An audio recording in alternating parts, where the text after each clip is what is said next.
You're watching the Sunoco Minor League Cricket Championship, brought to you by our 2023 partners.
Another contest in this Super 8s of the Minor League 2023 season. And this is a huge encounter. It's the Atlanta Fire up against the Somerset Cavaliers from New Jersey. Winner pretty much just about gets to that final on Sunday. Definitely for the Fire. If they win, they're in. The Cavaliers will need to win by a big margin. And we know they've got a lot of power to do so. So should be a cracking encounter. We welcome you wherever you are around the world. Of course, had that intriguing first game. Went to the final delivery between the Athletics and the Strikers. Another opportunity today after the toss was won by the Cavaliers. So maybe that thought from their camp that surface will get a lot drier as we go on. Third day that we've used this surface here at PVCC 6. And I've got Aman Patel alongside me. Aman, hello and welcome to you.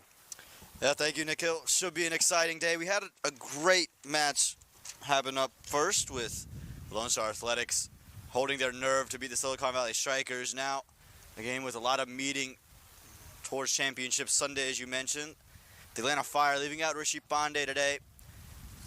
They bring in Ridwan Palash, and I think this Romanian will make his way back into the team, back down to Prairie View. So, should be an exciting contest. Cornet Dry, he'll get the ball out first with the same opening pair for the New Jersey Somerset Cavaliers, Kenar Lewis and Xavier Marshall.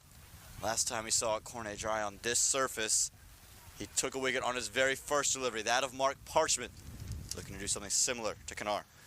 Yeah, this is a huge wicket and a familiar face for this Fire team because Lewis has played for this Fire side, started a tournament with them before making the transfer to the Cavaliers. Got a few 50s as well for the Fire. And we know him to be destructive. He's destroyed the CPL, destroyed cricket here in the USA for a while. So it should be an engrossing first 6 overs in this power play. Could set up the game nicely. First delivery.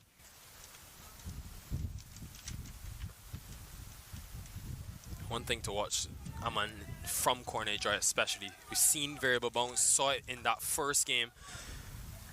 Someone like Sohi, quicker bowler for Dry though, will be even more pronounced, especially as the ball gets a bit softer. And Dry has actually improved drastically in the last 5 overs, Aman.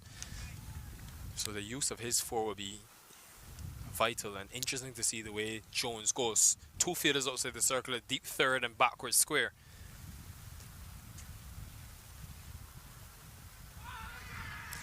Bat on it! No, says the umpire. Everyone was confident. The Fire went up straight away. Kenar Lewis is just indicating it brushed the thigh pad. Yeah, heavy noise as it passed, and you see Hamilton asking Kenar Lewis right there, wanting to ask the question. Kenar Lewis pointing straight to the hip, saying it's flashed there. Good start for Cornet Dry. Again, you mentioned how he's improved throughout this season. Has just added a lot of the variation to his gameplay. We've seen him more with the cutters on surfaces that have that variable bounce and using the wicket to his advantage. But that same up stock delivery, always troublesome. Too short. Just gets to the boundary. So first of the innings for the Cavaliers, they're underway. Yeah, Cornet Dry, he likes to hit the wicket, likes to dig it in, but just got too short, and with no deep mid-wicket, all Kennard Lewis had to do was just get it over the top of the infield, and once he did that, there was a certain boundary as that trickled over. Not quite off the middle, but this field placement, that's just too short for Cornet Dry. A deep third, a deep backward square, so can't afford to do that.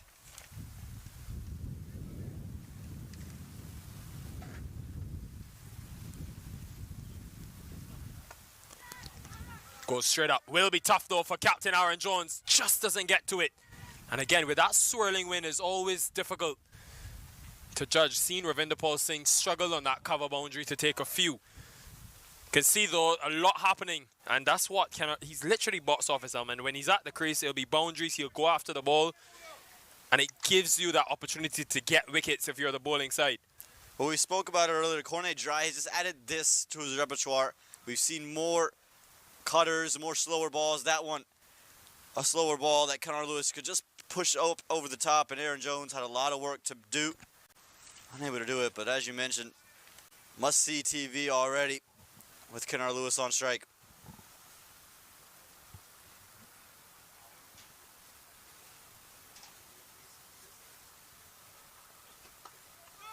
Yeah, very good. And he was really good in those two games that they've won in the Super 8s, the Fire. 3 for 17 against the Lightning, and then followed it up yesterday with 2 for 16 in his 4.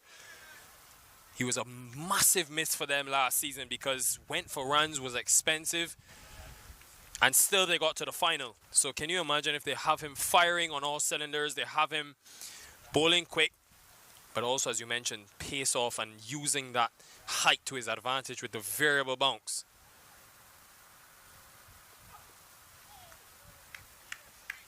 Again, a bit of extra bounce. Good first over, 6 for none.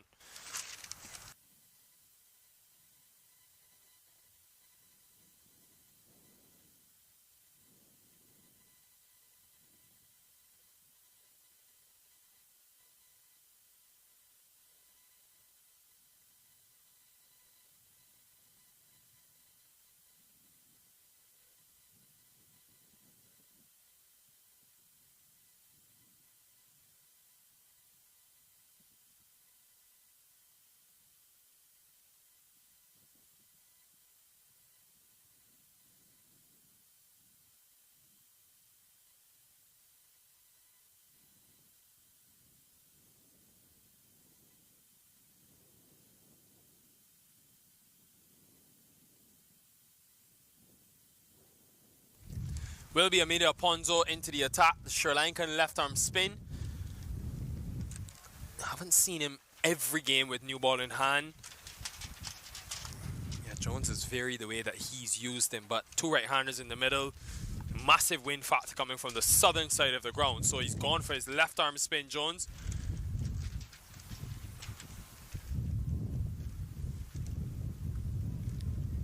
Doesn't turn the ball heavily, Amilo Ponzo, but just starts it in quick and dares batters to go across him. And with this breeze blowing into the batters, it's just going to be hard to take him down the leg side. He has bowled a lot inside the power play, inside the first 6 overs this season, and he's still kept his economy rate to less than 7 and over. So even though the wicket taking for him has been subdued, it's the pressure he creates from one end with the amount of dots he bowls. He's got long on and mid-wicket as the 2 outside the circle on that on side.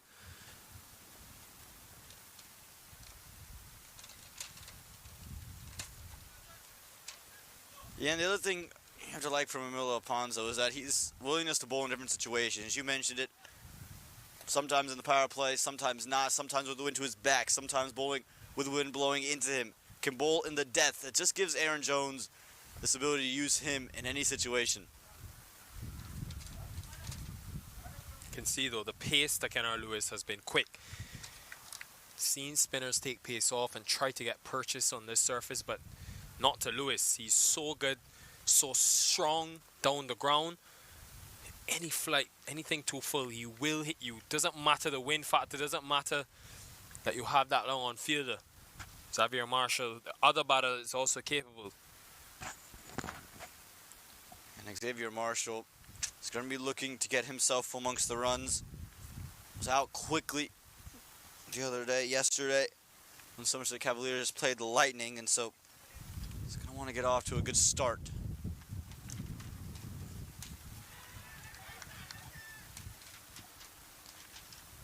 For a Fire team looking to return to a final again. Made the final last season, finished runners-up, second to the Thunderbolts.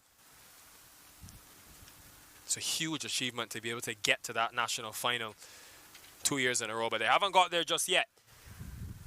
Lucky for them, though, I mean, their net run rate is so good, so even if they lose, it should still be okay. More after this over. End of 2, 8 for none.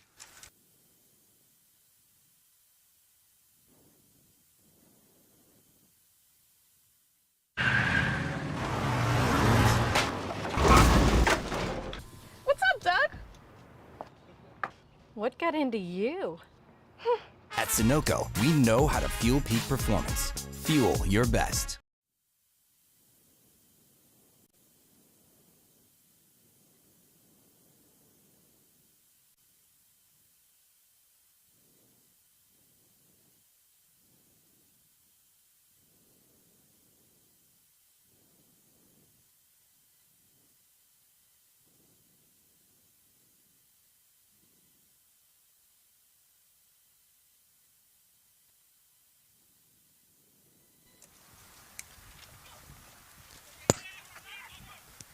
Direct hit was gone, we think. It's been an element of this Fire's success.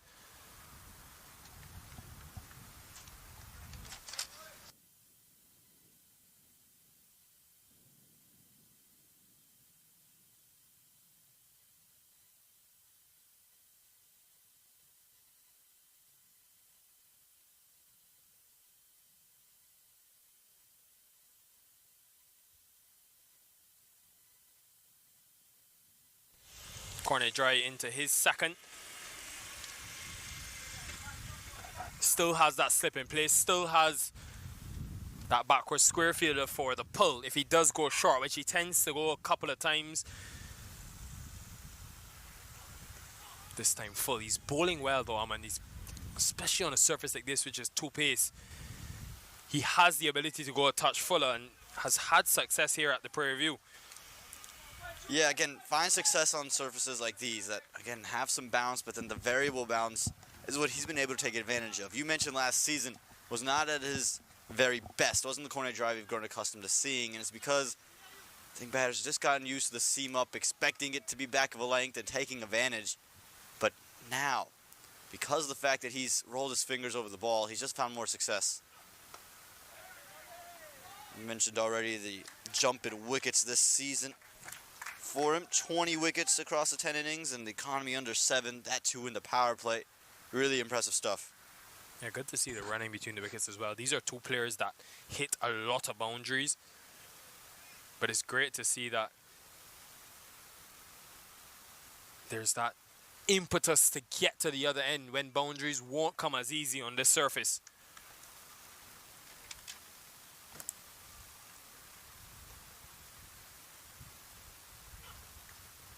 Went short. Brave option.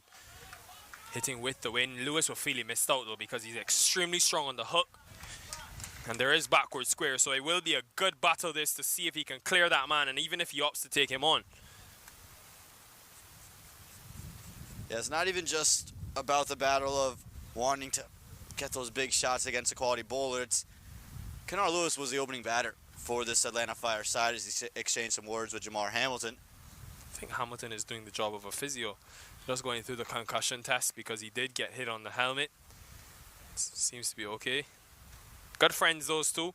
both from the Caribbean, of course, played a lot of cricket together and against each other.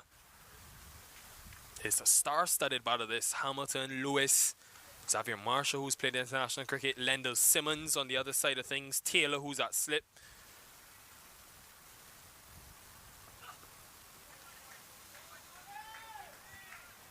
We're going to see them all in display here. And even though it's a talented affair, it hasn't been the most fluent of affairs for everybody involved. You talk about Kennard Lewis. He was the second highest run scorer for the Atlanta Fire, but still never really converted on a lot of starts that he gave. Talk about Lendl Simmons, hasn't found flow as a member of the Fire, hasn't been able to replicate that success he had with the Silicon Valley Strikers. Stephen Taylor, a couple starts for him. So it'll be interesting to see which member executes. Took him on, and it flies into the boundary. Much needed for the Cavaliers. The saying goes, the fortune favors the bold, and Kennard Lewis looking to be bold, looking to hit that big boundary. Yes, it's inside half of the bat, but the intent was there, and it beats backwards square, picks up 4 runs to close the third over, 14 without loss.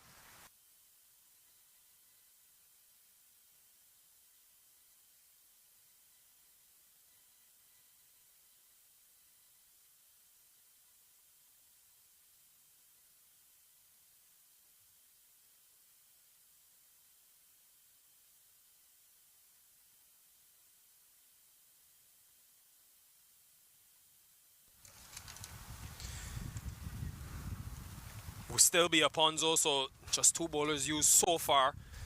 It's one of the many strengths of this Fire team, though. Yesterday it was Stephen Taylor, both 3 on the trot in the power play. Kept things extremely tight, both 2 correction. But in his 3 overs went for just 12 runs. And good captaincy as well from Jones. Man in the eye line at mid-wicket, straight mid-wicket catching. Saw it earlier with a leg slip in that first game. And it just creates an illusion, puts some indecision in the batter's mind. He's going to keep it for Lewis as well.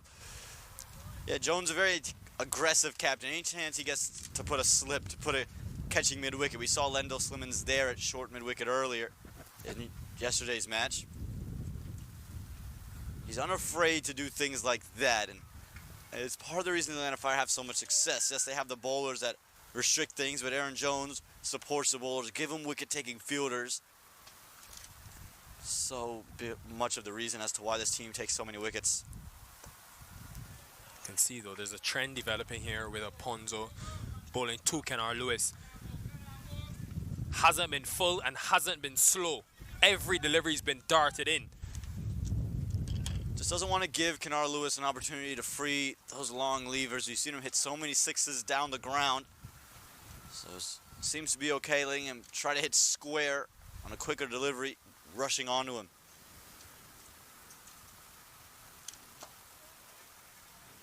And for Xavier Marshall, we spent a lot of time talking about Lewis, but Marshall himself hasn't had the best of seasons, been in the runs, but a strike rate of 70. So it's been tough on those surfaces on the eastern coast, but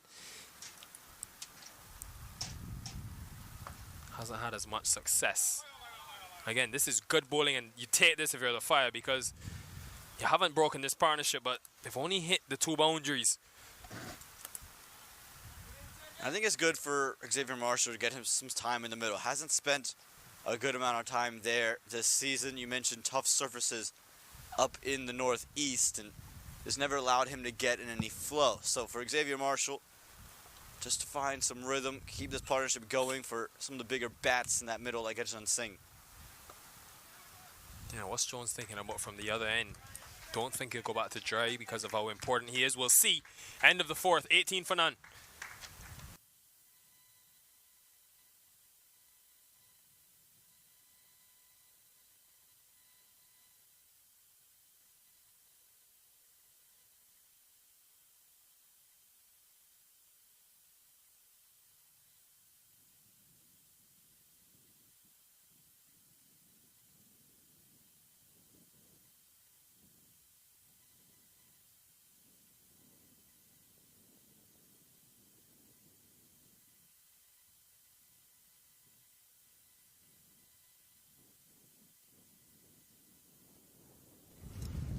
bit of discussion. In the end, Aaron Jones has opted for Atinja Subramaniam. Young man, he's been with this Fire team now for the 3 seasons. Did play an important part in them getting to the finals last season. Tough for him to bowl at Kenner Lewis as well. A lot of pace bowling from that forest end and the majority of spin bowling from the highway end. And we'd mentioned he does have options. Taylor, Obas Pinar for left arm spin. Jay Patak, who's bowled some medium pace in the middle overs specifically. So it will be Subramaniam. Well, Subramanian said couldn't quite believe when his first minor league delivery was to Kenara Lewis. Full circle moment for him. Be bowling to him with a chance to get to the finals on the line.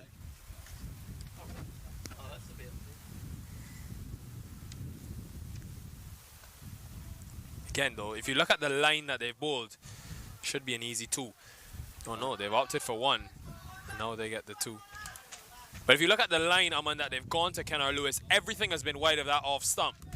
Haven't straight to straight, especially for the seamers who have been very full. And they would have had him off strike. Instead, he gets 2 and another chance for him to attack. Yeah, and I think Subramanian offers a good opportunity to use the surface. Again, similar to maybe a Laksh Parekh, which we saw of using the length and using the cutters, using the surface. And I think what we can see from Subramanian here is to do just that, especially with the big Kenner Lewis.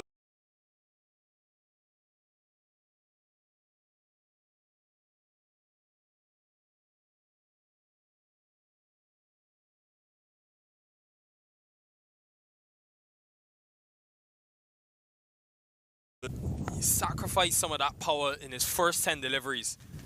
Just observe things out there, acclimatize, because whether it's the power play, whether there's 5 fielders or 2 on the boundary, doesn't really matter too much, Aman, because of the power. He's a smart cricketer as well. He'll be able to use the wind, use the shorter side. Because usually you can tend to see him trying to go hard and missing out. The intent hasn't been there. He's been happy to rotate strike. Yeah, and again, I think it just comes from a situation where the Cavaliers are also trying to figure out this surface as well.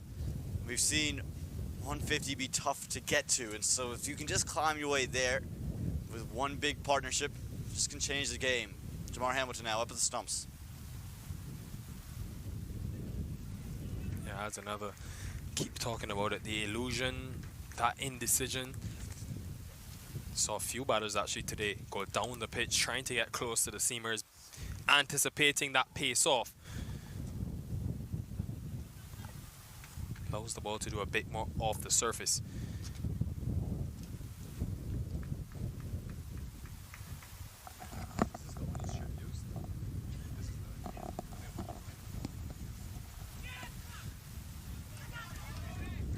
Nicked but no slip in place. So far though, Aman, if you would have said for the Fire to lose the toss, they bowled 28 deliveries, only conceded 22 runs and just 2 boundaries inside the power play. Keep harping on how important it is to maximize the first 6. Athletics in that previous game got 52 in the first 6. It proved to be so instrumental in that run chase. You know, just never easy to bat, especially with the spin attack that you do have with the Fire. Trying to maximize with the fielders less. Takes him on this time. Simmons under it, and Simmons takes it. Youngster Subramaniam. That is a huge wicket for him and for the Fire. Lewis gone. Well, there you go. You mentioned it. Trying to go outside the off stump consistently. Does it yet again. And Kenner Lewis, even with the wind, the pace off, unable to get all of it. Just found the waiting hands of Lendl Simmons. Take a second look. Subramanian not going away from the plan. Cutter outside the off stump, drags it to the leg side, and Lendl Simmons makes no mistake. First wicket falls for the Somerset Cavaliers.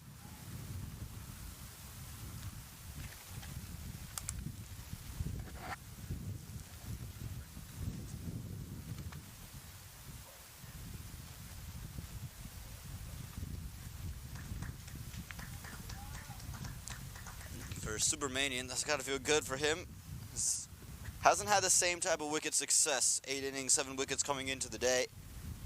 It's been a touch more expensive than in years past. The run rate, economy rate of just under 8, but to get Kenar Lewis that first wicket after being brought into the side, back into the side,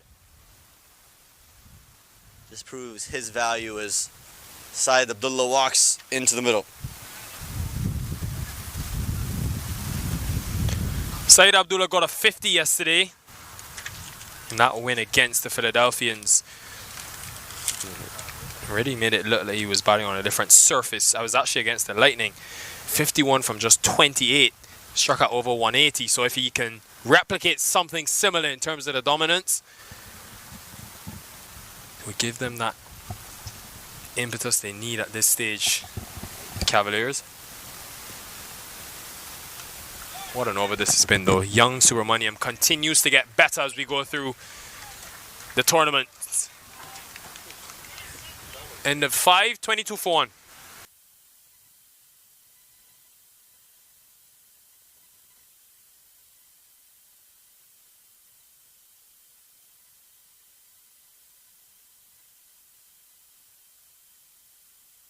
वक्त आ गया है Lakshmi basmati rice को घर लाने का। Lakshmi extra long basmati rice, इसका हर दाना हो इतना लंबा, पकते हुए महके और प्लेट में क्या खूब खिले।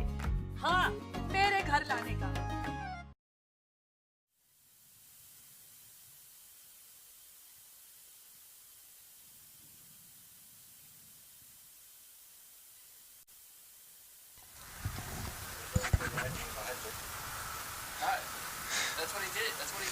We've seen 2 overs of spin from Aponzo from this highway end.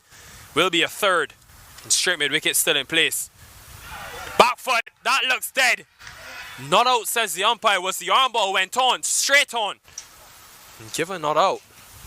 Aman Patel, put on your umpire's hat.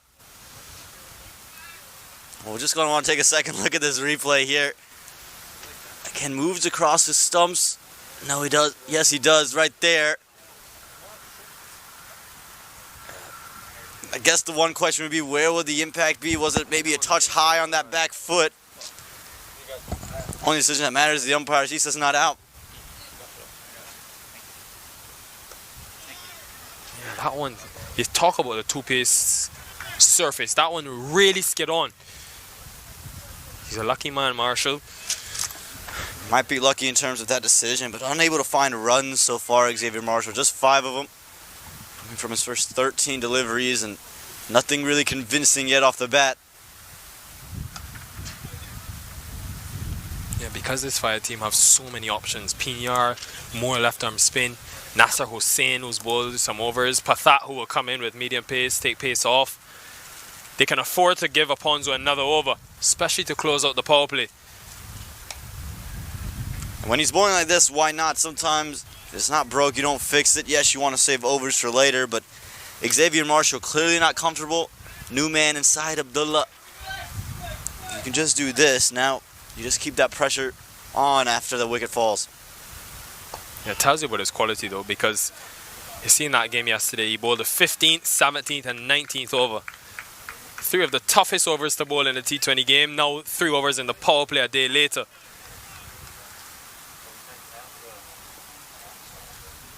Mentioned in that first game, man, quality spin in conditions like this can be a huge difference maker.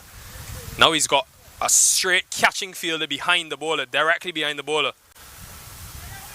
Interesting in his aggressive field placing, but another good over from Aponzo, 1 from it. He's just conceded 7 in his 3, 23 for 1.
Subramanian continuing for his second. And the Fire yesterday against that Lightning side, it was such an important win. Similar situation, chased a low total. They got to that 120 and pretty much have put themselves in a great position to qualify for their second final in 2 seasons. And again, they've done it so far without anything real at the top of the order. They've struggled with the bat up there, but it's been the bowling that's been so good this season.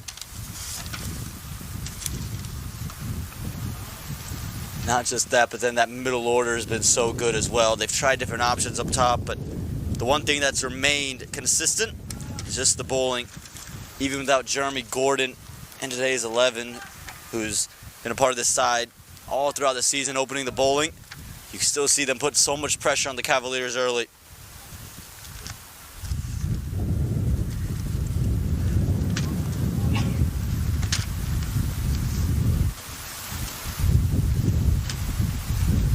Yeah, still 2 boundaries. Just 2 boundaries in the first 6.2 overs.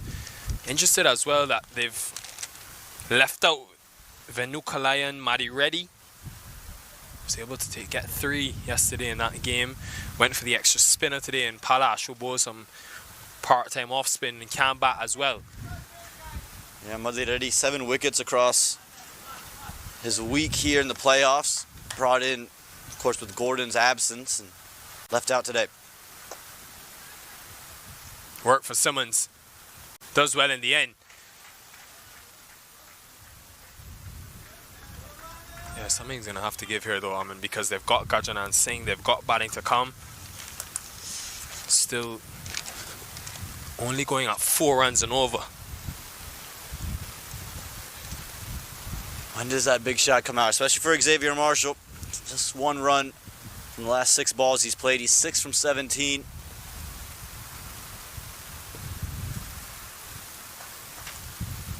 Now Marshall's limping as he gets to the other end, so not sure if he has an injury that's just plaguing him, but doesn't look himself. Usually he's someone that looks to go after the bowling. 10 from 20. Strike rate this season has been 70, so it's been a struggle for him across the board. And again, you can understand that when you're playing at those surfaces up northeast in Mercer County. They've been tough to bat on. That's been the trend, but on this surface, we've seen batters be able to, like Milan Kumar, bat near 150 to 200. Marshall's calling for something, and it seems like there's something wrong with the shoe. Again, his foot is out of his shoe, holding the back of that ankle. And yeah, it looks like they're getting some replacement shoes on for Xavier Marshall. Yeah, maybe struggling. I think the umpires told him after the over, so Subramanian will continue. Just 2 deliveries to go. Hit on the back foot again, this time given. Trying to go across the line, Abdullah. Finger went up belatedly, but it went up. Another one goes down for the Cavaliers. Into the 11, into the wickets. That seems to be the story with the Subramanian. Whether he's with the US Under-19 team or here with the Atlanta Fire. Second look at this. It's hit high on that front pad, but he's leaning back. Looks awfully close. We had one turn down in the middle of Ponzas over this one. Finger goes up. And Syed Abdullah, after an explosive innings yesterday, he's got to go cheaply.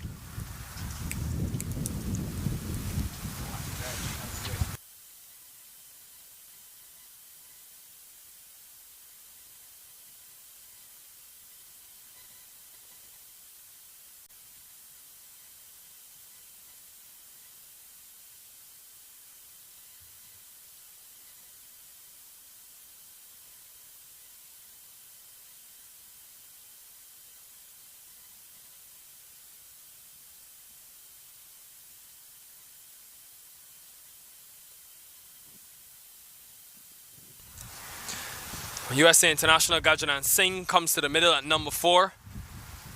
Yes, team in not the best of positions. Going at 4 runs and over. They've already batted 9 overs. And the addition of Subramaniam has been a great one for this Fireside. It's a big contributor last season in that finals run. Spent some time away from the team with the under-19 squad nationally.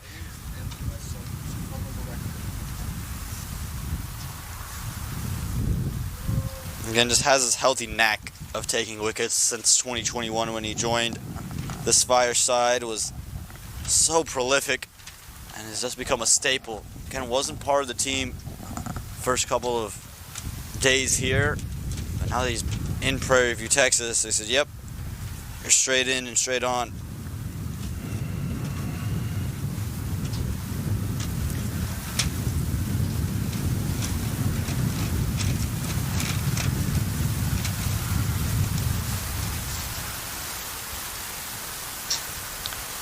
Xavier Marshall, after the wickets, gotten himself the new shoes and still looks to be in a great deal of discomfort, Nico.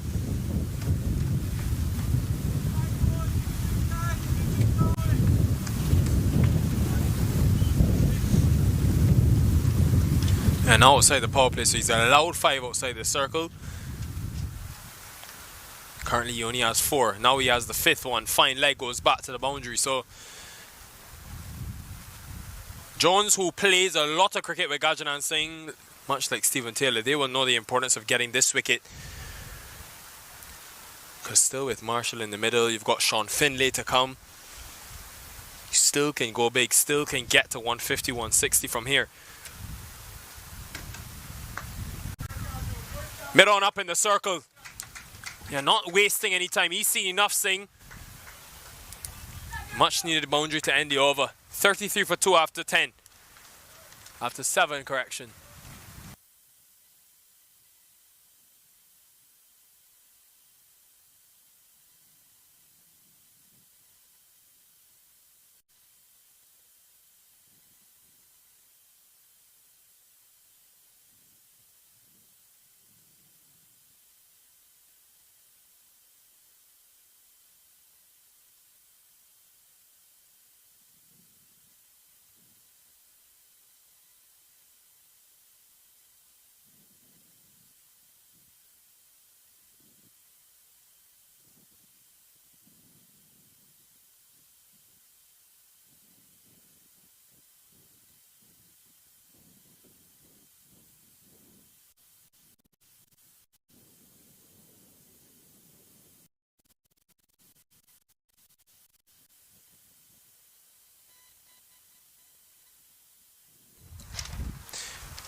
Another spin option for the Fire, Nasser Hussain.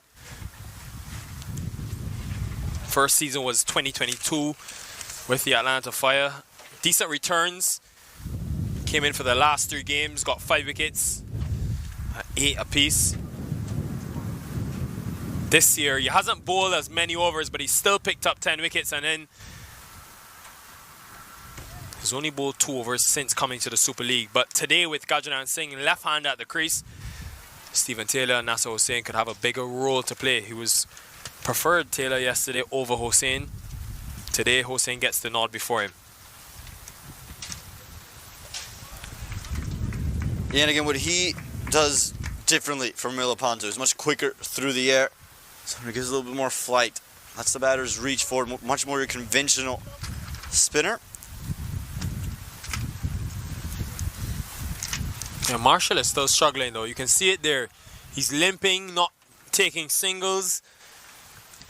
The fact that he's now consumed 21 deliveries for just 10. Not sure how much this knock is helping the Cavaliers. With all those bats to come in the dugout, you just have to imagine, I just need to hit your way out of it.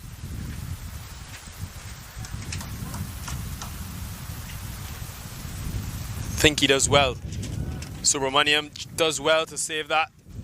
He's really struggling though, Marshall. I don't know how much longer he can continue. Got a change of shoes in between the overs. It's that right ankle of his. He was holding it whilst he was waiting for those shoes. He took his pad off of it, and that's what's causing a great deal of discomfort.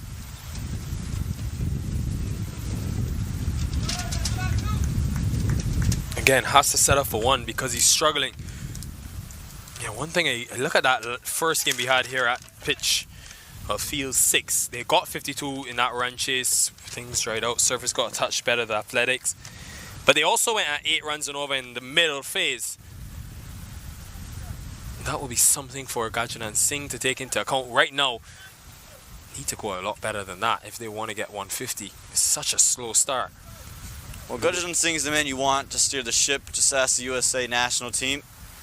Back against Ireland in 2021. 16 for 4. The US were in the power play, and then he comes in, scores 65 to steady the ship in a match-winning innings. And he's going to need to do something similar against Fire. Man out in the deep, but he can only watch. This has been a complete contrast to what we've seen. 2 deliveries, 2 boundaries from Singh. He's not waiting for it, Gajanan Singh. He's found a liking to the first 2 balls he's played. This one, for a moment, you thought would just hang up.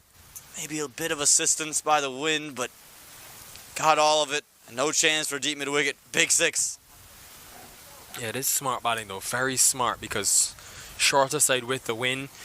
Backed himself to take on that mid-wicket fielder.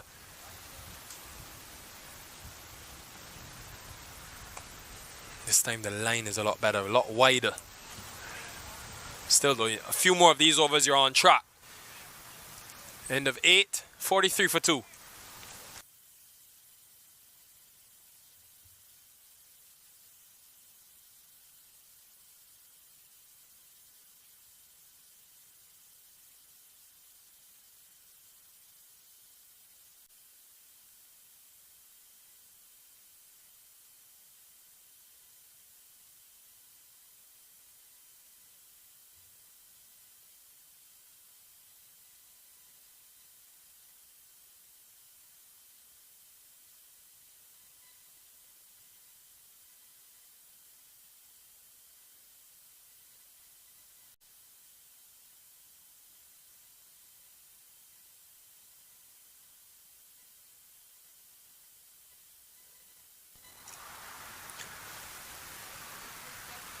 Into the middle phase, Jay Pathak will come into the attack.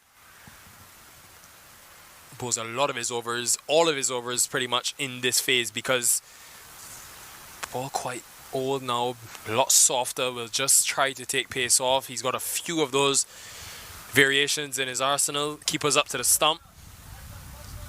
Even though the last 2 overs have gone for 20, Aaron Jones will be loving this. His team have kept powerful Cavaliers batting lineup to less than a run a ball.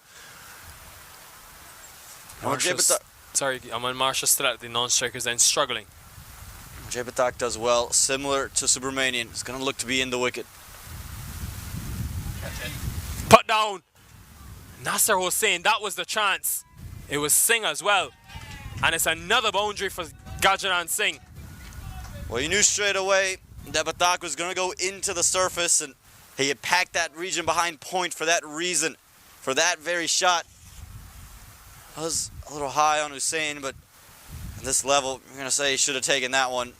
Not only does he not take it, add insult to injury, trickles all the way to the boundary for 4. And that could be so costly. Just given the way that Singh has gone about things. He continues like this, bats maybe just 20 deliveries. Could be a real difference maker for this Cavaliers side.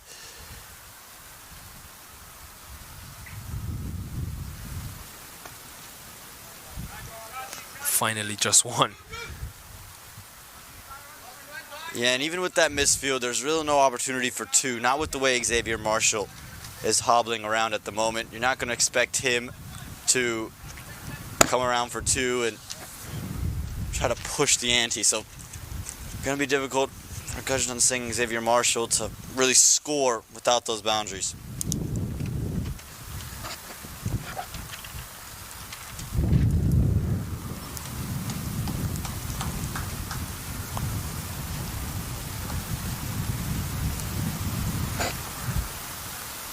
Yeah, long off, long on, deep cover, square leg and mid wicket in front of square.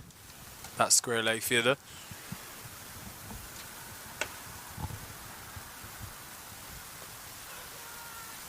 Yeah, again, Marshall struggling.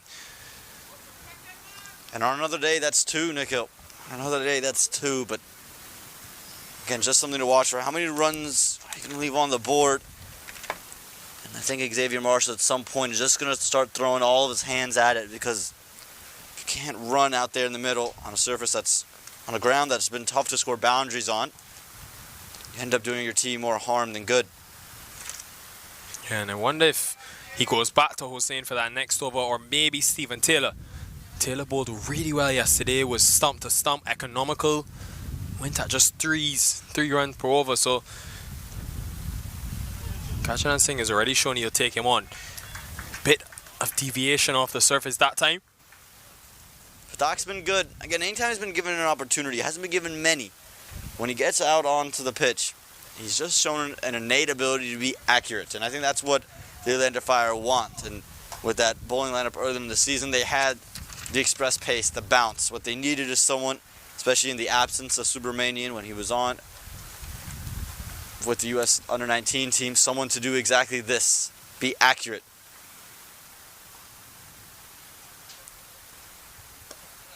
Yeah, they will miss the extra pace of Jeremy Gordon, who's obviously with that Canadian national team. What he did well at the beginning of the season was, in these quiet times where not really getting a wicket, troubled batters with that shorter delivery specifically, would set 2 fielders behind square, find leg backward square, and get players out hooking. So they missed that skill set. Continues to be such a gem to have in your T20 teams. You see it in World Cricket, Norkia, Lockie Ferguson, Alzari Joseph.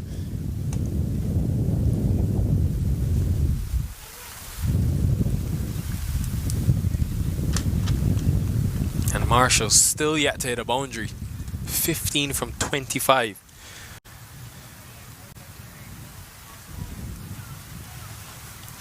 Ends the over. 51 for 2. Took that last corner pretty quick. Sir, I need one hand on the roof, one hand on the pump. Timeout for Sunoco Go Rewards.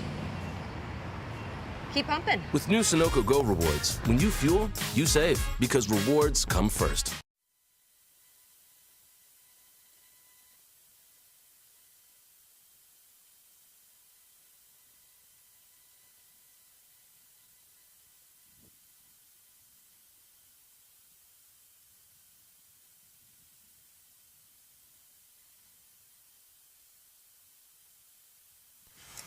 Into the 10th over, it is Stephen Taylor who comes into the attack.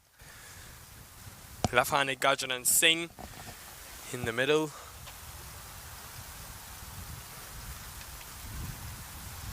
Interesting selection of ends though, because when Singh comes on strike, his offside, where the ball will be spinning to, is a much smaller side.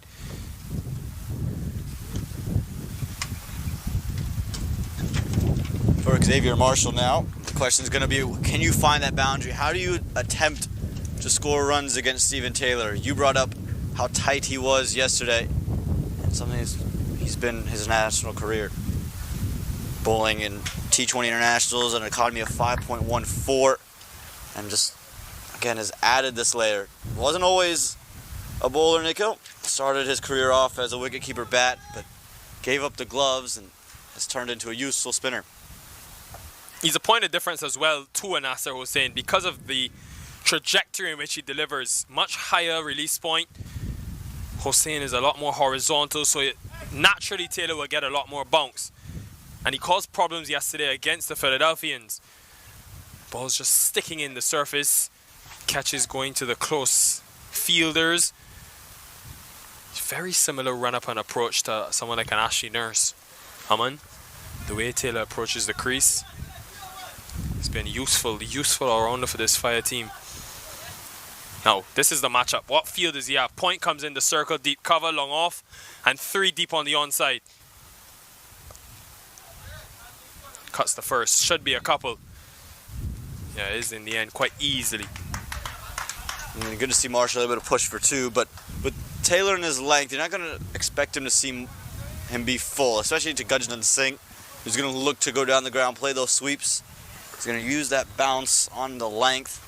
Just keep Singh on the back foot.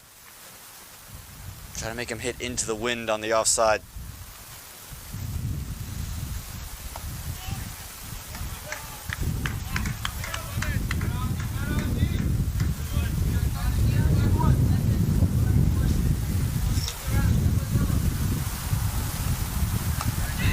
once again. Not taken. It's the second time they've created an opportunity. This one much harder though. Another boundary for Singh. Just wide of that point fielder. You saw it again. Gurjanath Singh looking to hit square the boundary with that length that Stephen Taylor's bowling. And just evading that man at backward point.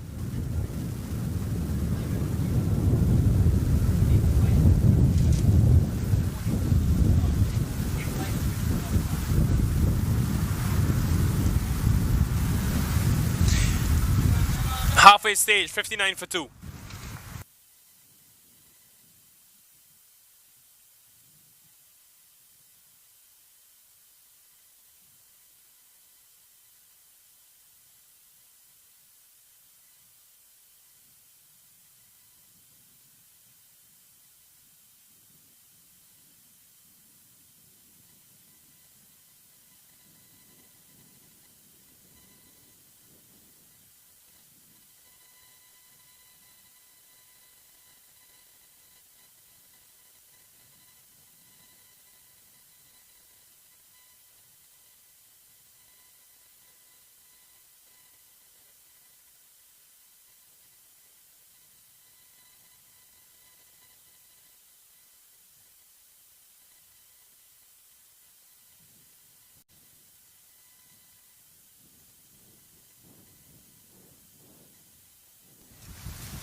Ten overs gone, 59 for 2 as Jay Batak comes back. First over was good.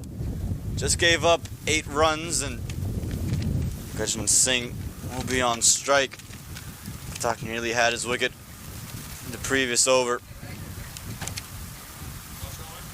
And this one, the inside half of the bat, got one out to fine leg.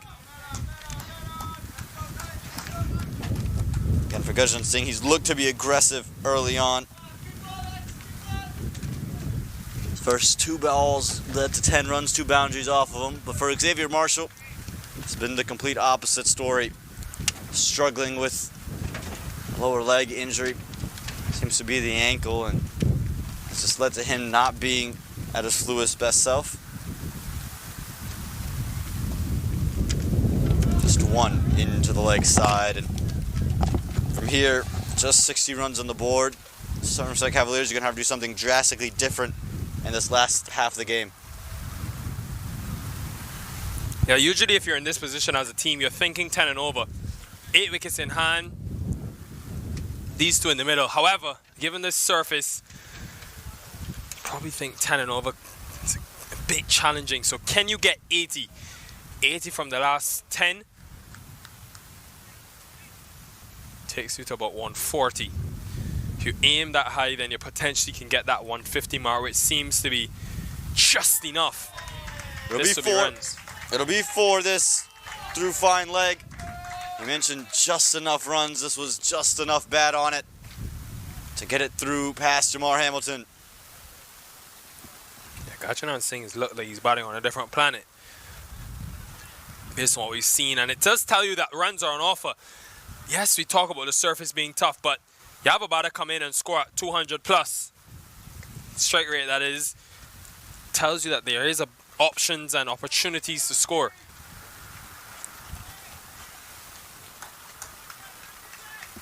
Doc's gonna want to be much wider. Can't be that straight. Gurjanath's so good off his pads. Better there. Good work off his own bowling. But you mentioned it, Nikhil. From this stage, you'd sense that teams want to get to 10 and over. And with the Gurjanath in the middle, seems like that might be possible. But we haven't seen another bat out there through these 2 days who've made batting look this easy on this surface.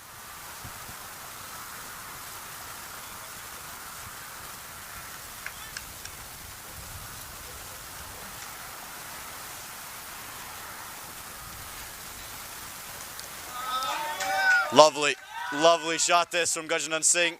There was early movement whilst Batak was running in and just helped himself over fine leg. Pick up 4 more. Yeah, very smart cricket and predictable now with that length. Knows he's going to be into the pitch. Fine leg was up in the circle. He's very aware. Gajanan Singh. This is some innings. Talk about getting them back on track. I wonder how costly that drop chance could be. Put him down when he was on 10. Already he's got to 29. And that delivery once again just too straight, but the fielding usually for the Fire so good. Point to note, but that drop proving to be costly.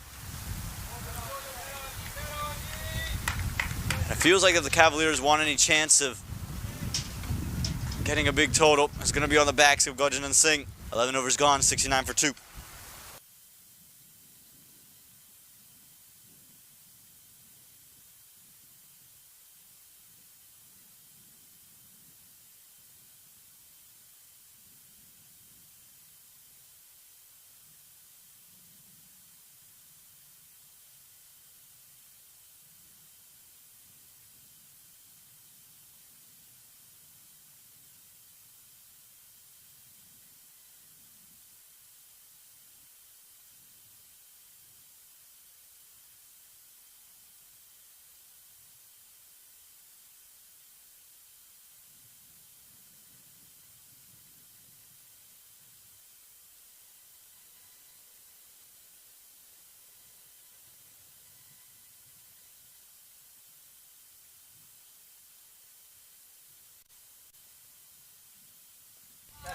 Down the ground, down.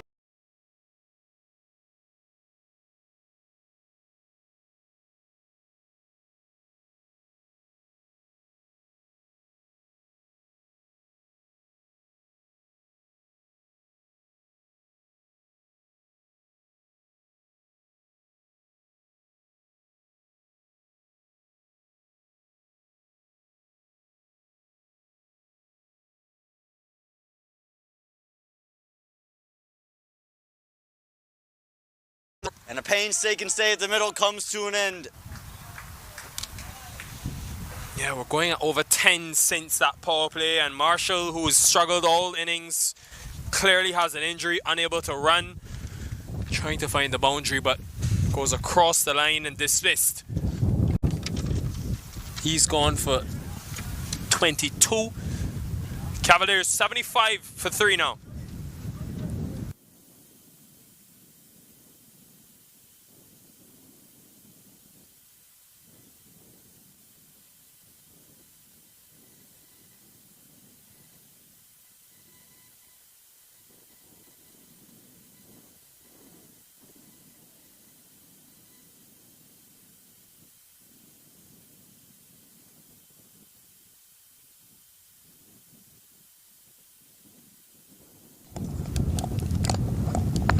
Well, that dismissal of Xavier Marshall could just be what New Jersey Somerset Cavaliers needed in terms of he was just not striking the ball like his usual self today. As Sean Findlay comes out into the middle. Findlay showed some good signs in their matchup against the Atlanta Lightning yesterday, closing out the innings nicely. Now I have to bat alongside Gajanan Singh, holding things on for the next 8 overs. Yeah, it was a huge wicket though, because just thought maybe that first maximum was a start of carnage to come from Marshall. He hasn't done it this season, but we've seen him several times in his international career be able to up the ante with a flick of a switch. So another big wicket for the Fire to get. How does that affect Gajanan Singh and his tempo?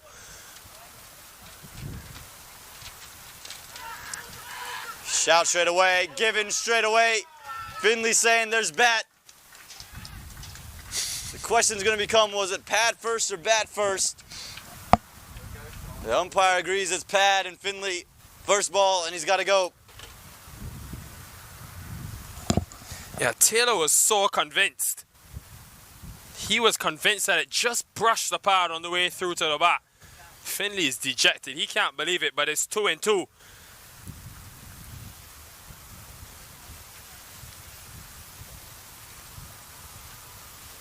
Again though, Taylor offering a different trajectory, a much higher release point. We'll need to see that again. But nonetheless, Finley has to depart. Fourth wicket down, 75 for 4.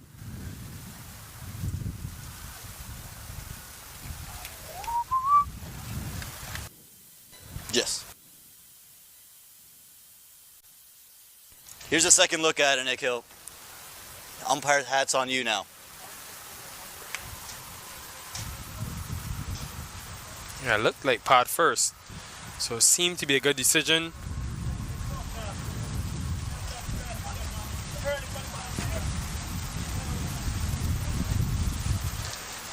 Nonetheless, trouble now for the Cavaliers. Singh is still there, but in at number 6 comes Patel. Sunny Patel showed off some strokes yesterday.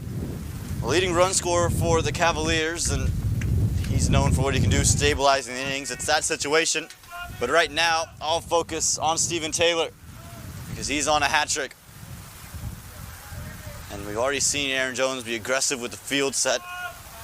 Gotta wonder what he has in store for this hat trick delivery.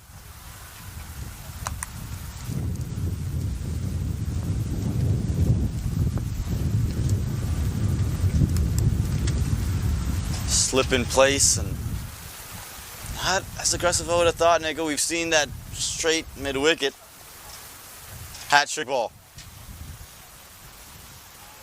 Yeah, how much is Jones thinking about going for it here? Seen him play some aggressive cricket as captain.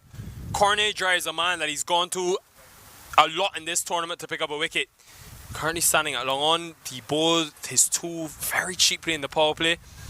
Can he go back to him from that Forest end where he bowled well from trying to get Singh out? Is he happy to continue with Patat? Patat's last over went for 10. Could also be a case where you look at it at Thinder Subramanian as well. All questions to be answered with one delivery left. And this is Stephen Taylor over. It's been so good. Stephen Taylor wasn't part of the side for a while in the CPL.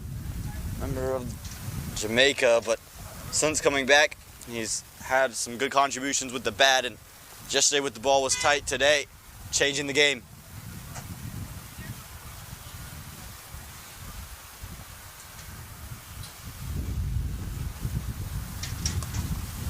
Gurjendra Singh getting it into the gap, getting it for 4.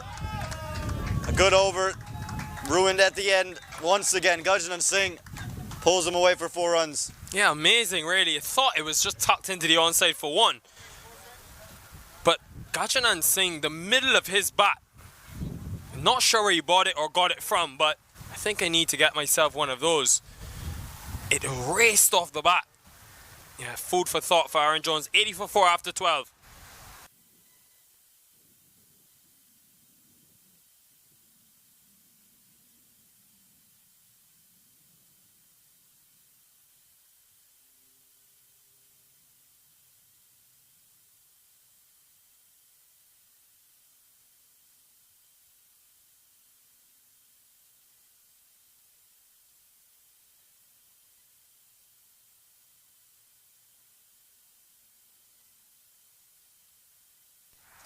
Well, Nico, we talked about Patak, we talked about Cornet Dry, maybe even a Subramanian, but it's a new bowler altogether.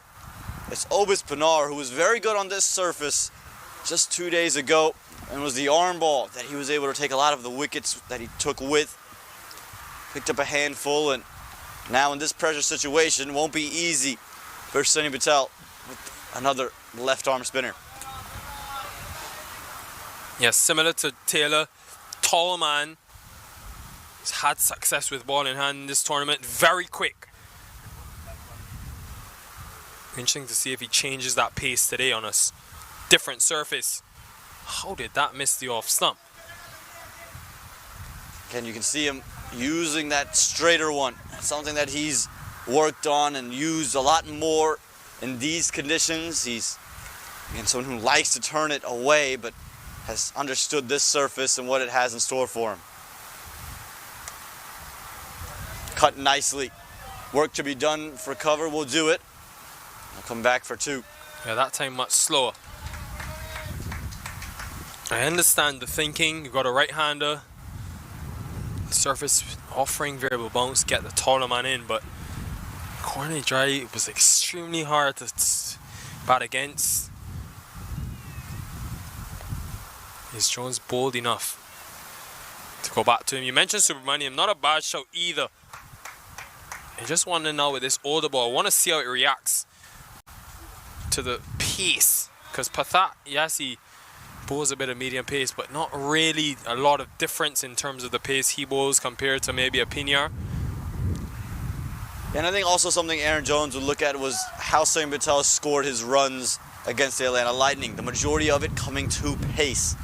Maybe not the pace of a Cornet dry, but was able to find and hit Neve McNally, even Dexter Sween for runs. And so maybe thinking and opting to slow things down, not letting him just use the pace of the ball. But this is your matchup here, Nikhil. Obis to Gajanan. Down the leg side, the umpire says. Hard to tell from this angle, we're not directly behind. Can't quite believe it. Jamar Hamilton, Obis Pinar. Umpire said it looked like it was going, he said it going down leg. Obis can't quite believe it.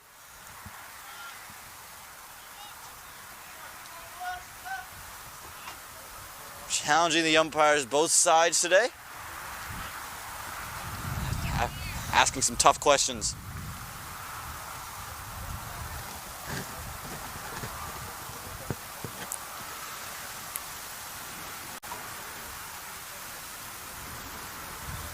Well, you've seen the length Pinar wants to bowl to Gajana. Nothing in that hitting arc, keeping things on a good length, and if he's going to want to sweep, has to reach for it.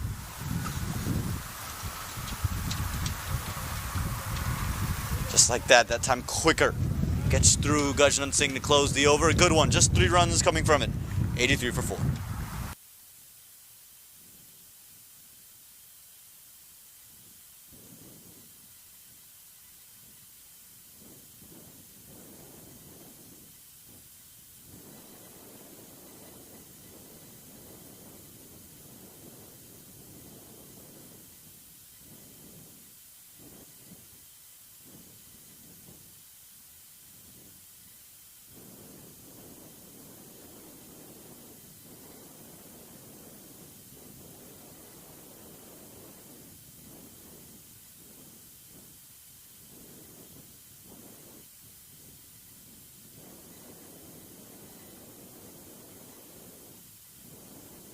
Stephen Taylor took 2 wickets in his previous over, and he's back with the ball in hand, operating from the same end. Nikhil almost looks like he might get 4 on the trot here. I think there was bat on it. Always tough under edge, even for Jamar Hamilton, who's one of the best keepers in this tournament. Not only one of the best, Nikhil, but one of the most expressive. Never going to be a dull moment with Jamar Hamilton behind the stumps. Yeah, the fortunate thing for Jones, and good running again as they come back for 2. He will think about his team winning this game and getting to Dallas on Sunday for the final. And they've got so many different horses for courses. Day like today can go spin heavy. Sina Ponzo, Pinyar, Taylor, Nasser Hossain. But if they turn up on Sunday, Aman, and you see that live green grass that we've grown to expect at the Grand Prairie Stadium, you can bring back in Malu Reddy, you've got Subramaniam, you've got Dry. So it's one of the most versatile attacks in the tournament. Yeah, when you think of the Atlanta Fire, you've thought of the batting in years past, but it's in the bowling this year that's really stuck out. It's just the options, the variety in which they have, and the quality of all those players. This one's helped into the leg side. Cries of catch it. Will fall short. But the man out in the deep does well to keep it in front of him, Subramanian. I think in the end it may have just got to him, and that's because of that wind factor. You can see his cap completely coming off. He made a really valiant effort in the end. The team just Subramanian just couldn't hold on. How things would have been different had they taken that chance. He was dropped on 10. Gajanan Singh, he's already got to 37. He was dropped all the way back in that 9th over. Again, after that exceptional start he's gotten off to, you're just going to think about it. And if Somerset were to win this game, that's the moment you're going to turn to as a real defining moment. That would have put this game away, you almost feel, early on. How about this? Gajanan Singh, he's shown off the power already. This time climbs the hill and gets 6. Absolutely loves that slog sweep. So strong. He's been trying to sweep a lot in this innings. Surface with so much sideways spin. He's clobbered that for 6. Probably the biggest we've seen of the day. Knew it as soon as it left the bat. No worry in terms of the wind factor because it was to the southern side of the ground. This time through extra cover, it's hit really well. Supermanian's got work to do. We'll do it as well. Keep it to just 2 runs, but Gajanan Singh making that drop catch worth it. 96 for 4.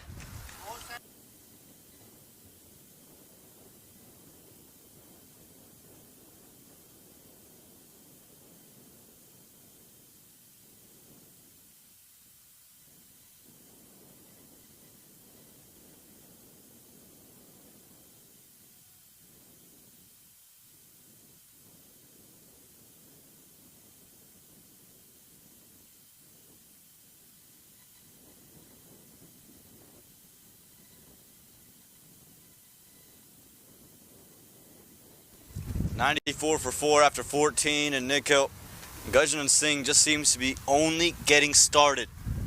Moved to 45 off just 23 deliveries. Again, this game could look so completely different had Nasser Hussain hung on to that one. Obispinar back into the attack. They're good to see a return of runs. Oh, misfield. Bad misfield.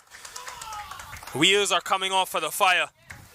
Supermanian, who's usually so good in the field, this one just bounced all around him.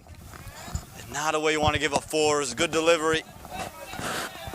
Just made a mess of it in the end, did the young man.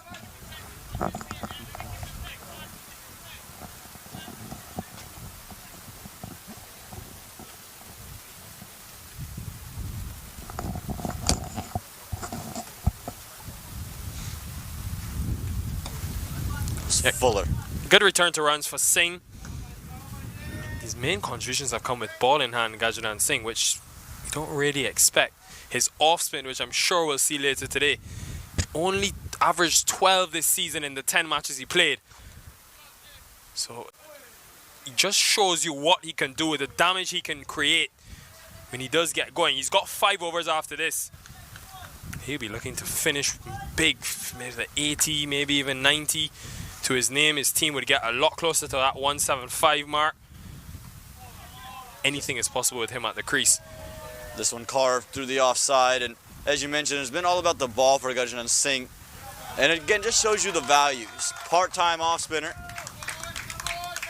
but someone who, again, when he's able to affect the game in so many different ways, always someone good to have in that dugout. 100 has come up in this 15th over for the Cavaliers.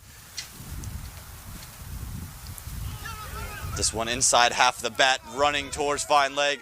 Chance to come back for a second. Patel wants it, and the throw doesn't get in. It'll be 2 runs. Sunny Patel, since coming in, hasn't looked to hit big, but has made sure runs keep flowing.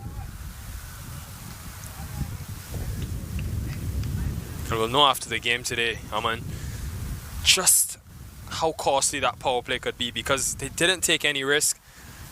Specifically, tried just to rotate strike, went at less than 4 runs and over. Usually it's against a softer ball, which becomes tougher to score, but they've gone at close to 10s in this middle period, so Fire will have that at the back of their mind. Stephen Taylor, Lendl Simmons will need to start well, but that's in 5 overs time. 103 for 4.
Last 5 overs coming up, and Nico, you called for it a couple overs earlier. From the highway 240 end, it's going to be Cornet Dry, back with ball in hand.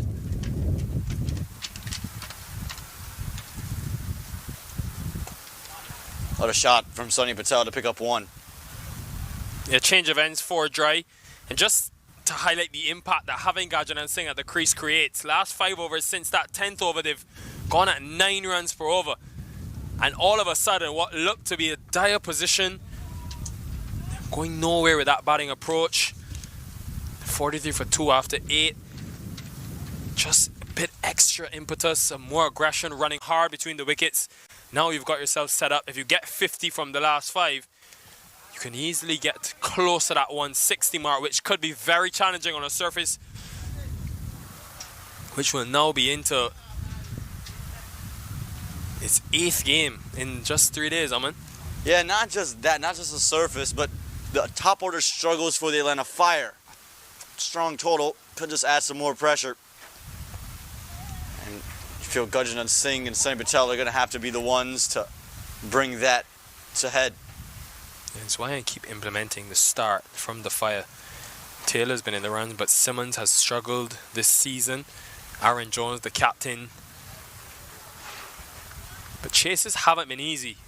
We've seen the chasing teams win here, but even today, for example, that Athletics game, that 150 seemed challenging. Went to the final delivery, so yes, surface is slightly better, but that's something to think about. Change of field now for Dry. He's got 2 deep fielders. He had fine leg backward square. Now he's got mid wicket and square leg. Fine leg is in the circle. Long on as well, mid off up. And then deep cover and deep third, the 2 on the offside. So may look to go short this delivery.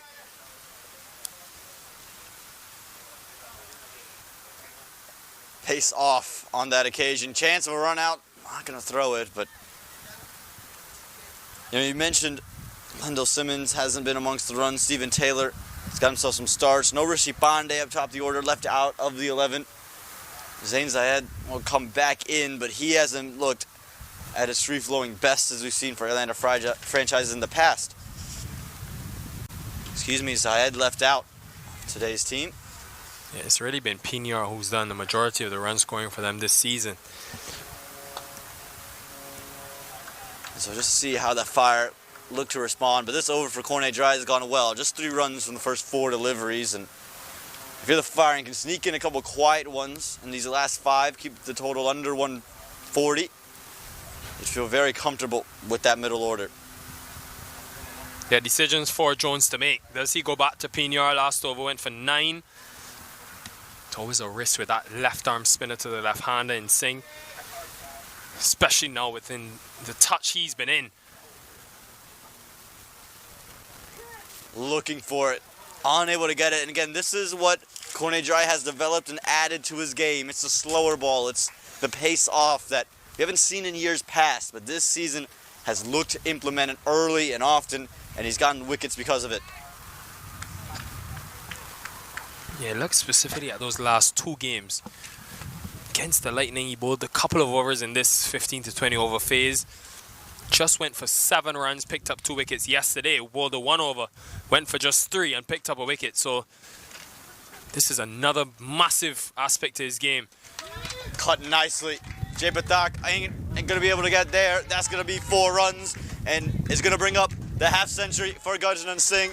An important one, no more important one on the season for him. Just in 26 deliveries, he's gotten his side out of a dire situation. Yeah, strike rate just under that 200 mark. 192. What an innings it's been. End of the over as well. Fire under some pressure here. 110 for 4.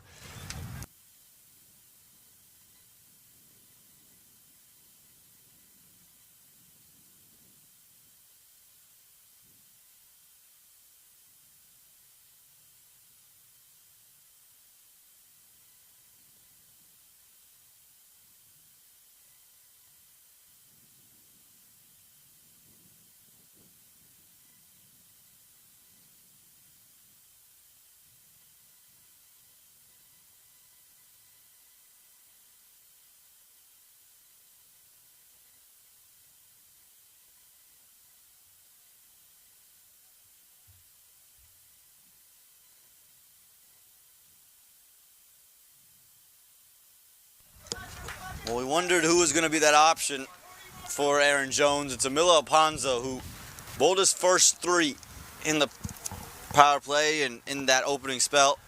Now, back in towards the death. This is just the variety he gives you.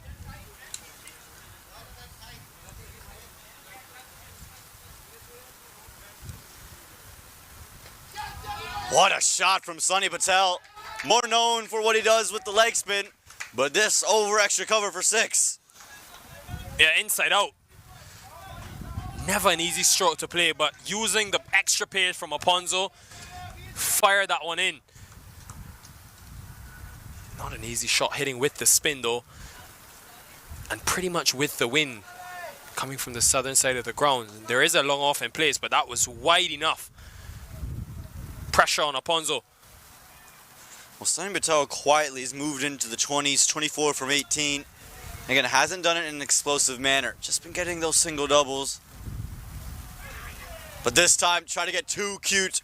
The shots down the ground were working. And for Emilio Alponzo, you don't want to try to run anything down. Everything's angling in. And this time, after that 6, crashes onto stumps. The perfect comeback from Alponzo. Went even quicker this delivery. Again, full. Went Yorker. Good weapon to have at this phase, this time of the innings.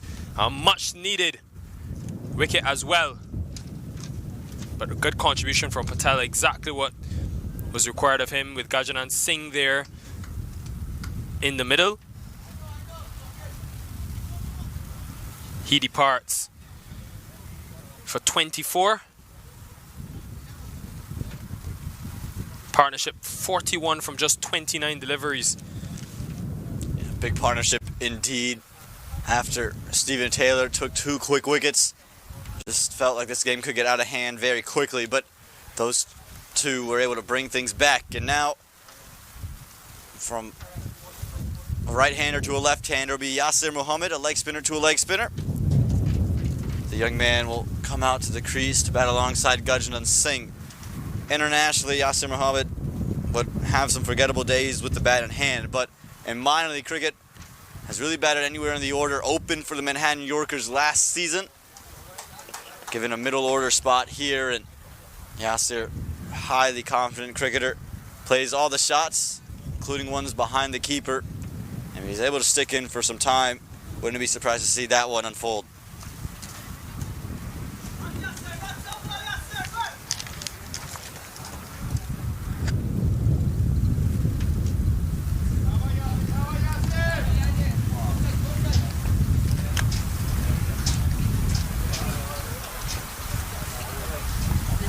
You know, this minor league season, this 2023 Sunoco Minor League Cricket Championship, has been one of movement and free agency acquisitions. These 2 men in the middle, 2 of those, Muhammad from the Yorkers, Singh from the Titans. Off the mark straight away, could find a boundary straight away, and does find a boundary straight away, as straight as you like down the ground. Good start from the young man. Yeah, the impact of Gajanan Singh. What a difference he has made to this innings. Just instilled confidence in this Cavaliers side. Mohamed can bat. We've seen it a couple of times over the last 2 seasons. He's played some gems. He's done his job. Can he just get one to get Gajanan Singh the strike? Let's hit back to Emilio Alponzo, and Yasir Muhammad, I'm not sure he's thinking about just one, Nikhil. He's always looking to score and hit the big shot.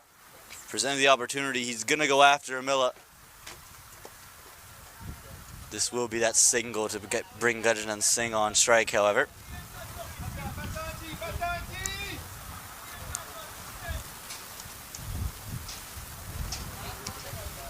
Could possibly be dry from this highway end, or does he save him for that penultimate or final over? And go back to Pina or Subramaniam. Stephen Taylor has one. I think Subramanian's a good option. Again, takes pace off into the surface. And against 2 bats who are looking to be aggressive, his style of bowling might just prove effective.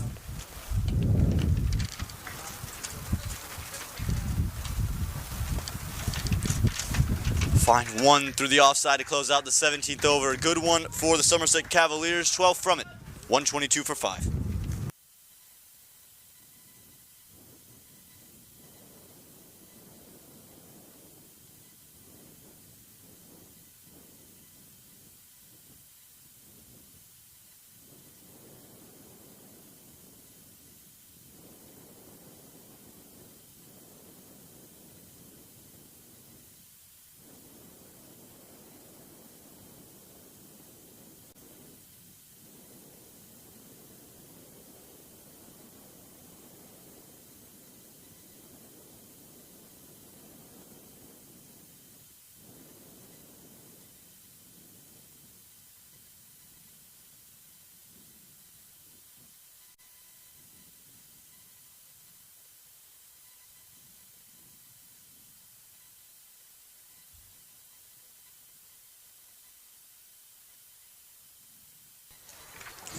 And right on cue, Nikhil, I think the Subramanian brought in to try to quiet down these two bats and get Cornet dry and over in with some pressure. Yeah, what's his best delivery? That's what you'd be thinking about. Best delivery to get Gajanan Singh out. He had deep third, they thought about it. Now they'll have deep point. Joining cover and long off. So 3 deep on the offside. Can either go wide Yorker, can go full at the stumps, but has to be probably on that off stump line. I like the idea, pushing across Gajanan Singh, who's looked to take the ball into the leg side time and time again. Into the leg side. That's going to be 6. Can't let him do that. Not the start Subramanian in the fire needed, but Gajanan Singh, he's carrying on. Yeah, missed his length. Trying to go wide of the left-hander instead. Too straight. And an easy length for Gajanan Singh to hit. He's already hit a few 6s through that cow corner area.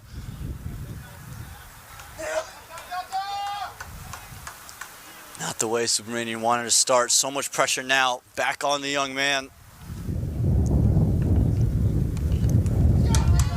Well, that's helped. That's helped so nicely. Gajanan Singh, maybe the biggest of the lot. Slower ball goes awry, and Singh up to the task. Yeah, looking at the field, I'm surprised he's gone even pace off. It was a clear cutter, but I thought it would have been pace on and wide. I thought that was the plan, but Cornet Dry's senior man now will have a discussion. Long off, deep cover, deep point are the 3 fielders deep on the offside. Gajanan Singh, what an innings this has been. Resurrected his team from a position. Remember, if they win this game, they have a very good chance of qualifying for that final, the Cavaliers.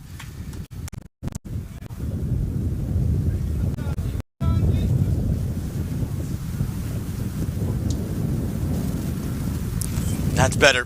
Full straight seam up. Yasser Muhammad wanted the second, but good work inside the ring by Aaron Jones. And to get Gajanan Singh off strike is key, but the damage is done in the over. Nikhil, 13 already from the first 3 deliveries. The task doesn't get easier. Yes, it's Yasser Muhammad, but this is a man who would have seen a lot of Subramanian through that 2021 under-19 cycle, playing youth cricket in the United States.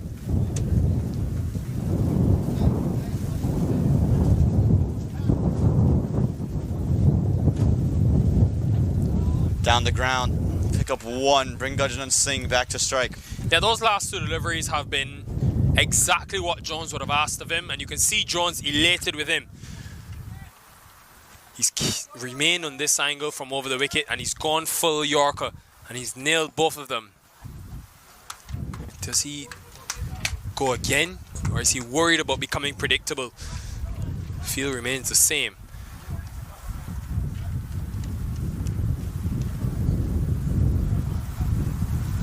Goes full and wide again, just to Aaron Jones. This is it from a young man. This is why he's been called upon on so many sides. It's because he doesn't get phased and he adjusts very, very quickly. So often the key in T20 cricket. It's good thinking from Jones as well, because if you watch Singh today, all of the boundary options have come in the leg side. Haven't seen him strike too much to that cover region for 4, so smart thinking. Kajnan Singh trying to get to the pitch of the ball, but unable to do so. A good comeback for Subramanian, but New Jersey Somerset Cavaliers very happy with a 14-run over, 136 for 5.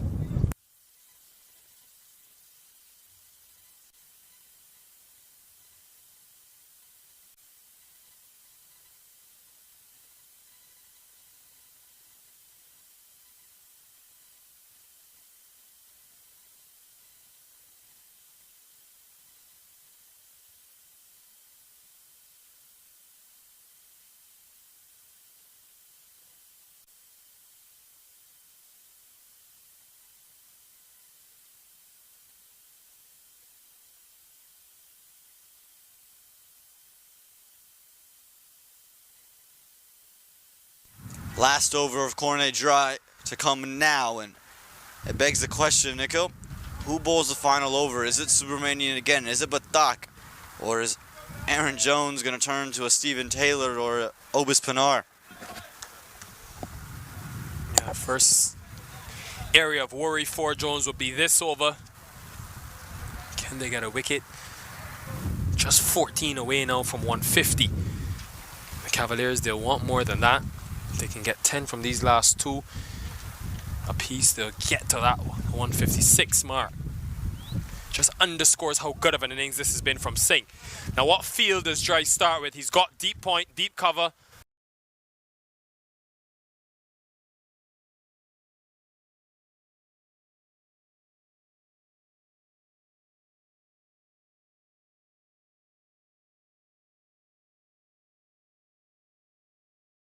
We've talked about it time and time again.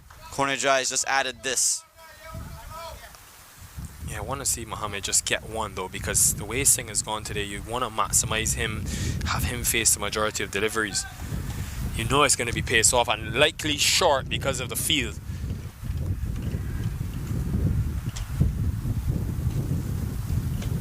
Into the air, over the top of the infield. This could go to the boundary. It will go to the boundary. What a shot from Yasir Mohammed. He's played that completely on the up. Don't think you mind that too much if you're a Cornet Dry. Wasn't a bad delivery at all.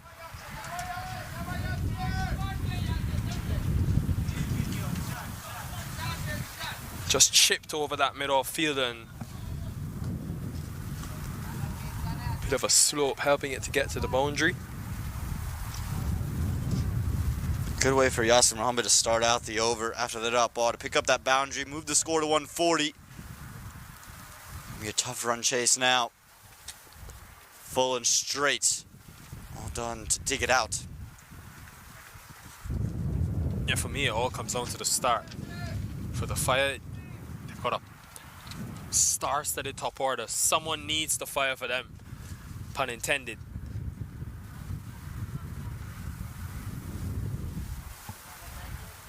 Nikhil, is your opening pair for the Fire, Lendl Simmons and Stephen Taylor, is that where you would go? Yeah, it has to be. I've seen Rishi Pandey at the top of the order at times, but for me, it has to be Simmons.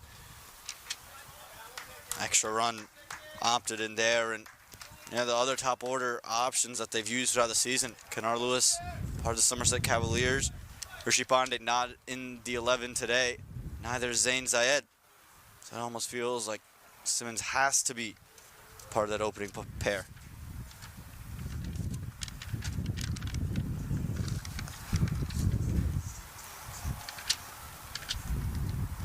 Change of the field now is backward square. Comes inside the ring. He's gonna go wider. It's a full and wide here from Cornet Dry. No, the double bluff works. Slower delivery undoes Yasir Mohammed, and struggling to get that much needed single, as you mentioned, Nico. Yeah, crucially, 4 deliveries have gone in the over.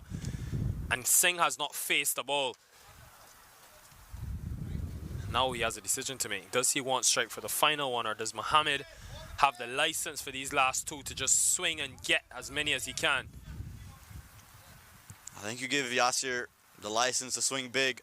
It's the last over of Cornet Dry. make sure you see the last over. Does go big and handsome.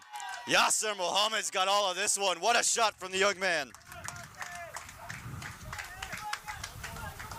Yeah, Dre misses badly. What a knot this has been, though. What a turnaround this has been in this innings. It's been well over 10 runs per over. Tried to go pace off, but too full, and anything down the ground has disappeared for 6. With the win, smart batting and smart cricket from the Cavaliers.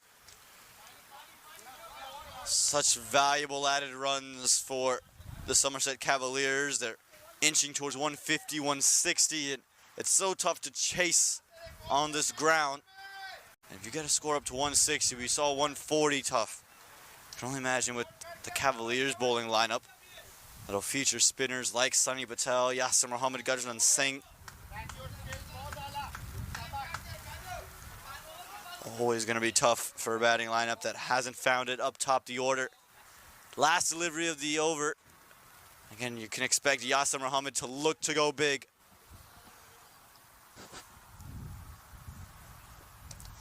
Creative figure that the length was going to be pulled and just helps it around the corner, picks up 4 to close the over. At the end of 19, it's 151 for 5.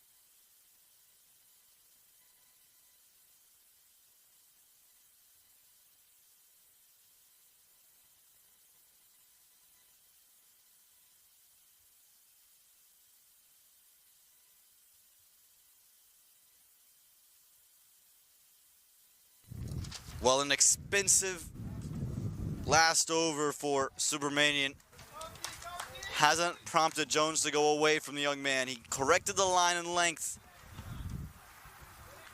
And Gurjanath Singh, have to imagine, is going to play these final 6 deliveries.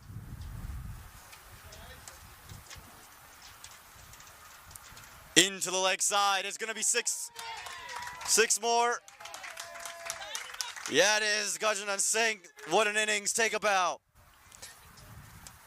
Yeah, innovation. Really smart cricket from the Cavaliers in the last 5 overs. And Singh has seen this plan already. He's seen Subramaniam go from over the wicket, try to bowl wide. He knows he loves that onside. It's with the wind as well. He steps across and just pummels it. 70 from 33. Remember, folks, I keep saying it, they were just 4 runs and over in the power play. Over the offside this time. Fielder in place. It won't get there. And Gurjanath Singh was just kind of ball watching there. Got caught. And Mohammed will get the single.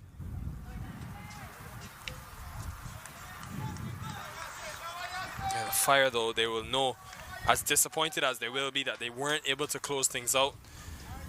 One thing they'll know is that runs are on offer. Surface is a bit slow, but there's still opportunity to score. If you get 60 in that power play, you're right on track. They've had to play a lot of catch-up cricket, the Cavaliers, to even get to this position.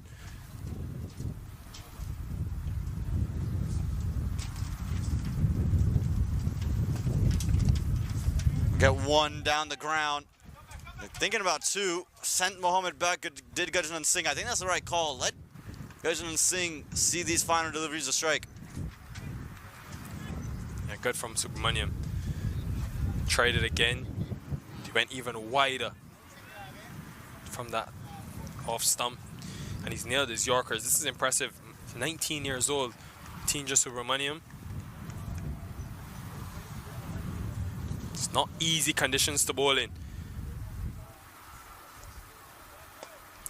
Pushed into the offside. Just 1 to Aaron Jones. Good comeback. As you mentioned, the young man never seems to get phased, even after being hit for runs.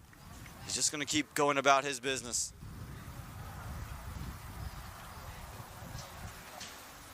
.160's come up. After that 10th over, 59 for 2 they were. Could they get 100 from the last 5? They've gotten more than that. What a finish this has been. Wide given, trying to attack the wide line. It's a good part of this, Aman, because you've got Yasser Mohammed, who's 19 years old. You've got Subramaniam, who's 19. Mohammed could play a huge part in this game. He's already contributed with bat in hand, but as a leg spinner, haven't seen leg spin yet for the day, but could get a lot of spin.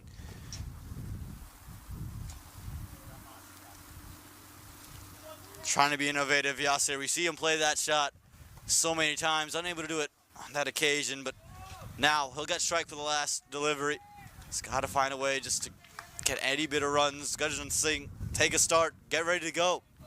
I've enjoyed this intent, though, from young Yasser Mohammed. Small things like that. He didn't execute, but finally it was up in the circle. It was the right idea. Had he just got bat on it, it would have been a certain boundary. One delivery left. Can he capitalize, get them to 165? And that'll be a dot to close things off. Subramanian closes it off well, but this was an innings that was dominated by the New Jersey Somerset Cavaliers and one man, Gurjit Singh, 72 from 35, and the Cavaliers get to 161.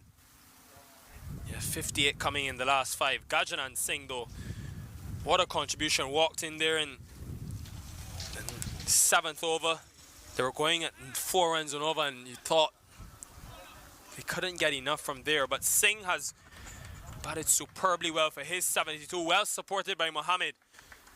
Just the urgency they needed in that innings. It should be a fascinating run chase. Don't go anywhere.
Hello, ladies and gentlemen, and welcome back to this Prairie View Cricket Complex where we have what is the big match in these Atlantic Conference Super Fours.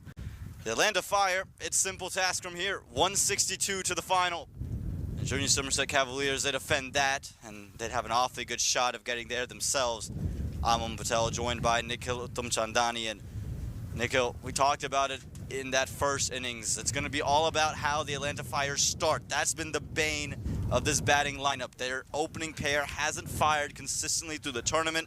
They have the star names and the middle order to do it, but it's going to be about those two men in the middle. Yeah, I haven't seen Simmons and Taylor both at the top of the order. Simmons is batted at 3. So this will be a good change for the Fire. And if these two get away in these first 6 overs, game could be over very quickly. Never going to be easy to get away, though, because you have some really good bowling to start out with. But these two have played a lot of cricket. We've seen in a lot of big situations, Stephen Taylor, Lendl Simmons, both of whom have played in finals weekend in minor league cricket. And they'll start things off facing the captain, Najaf Shah.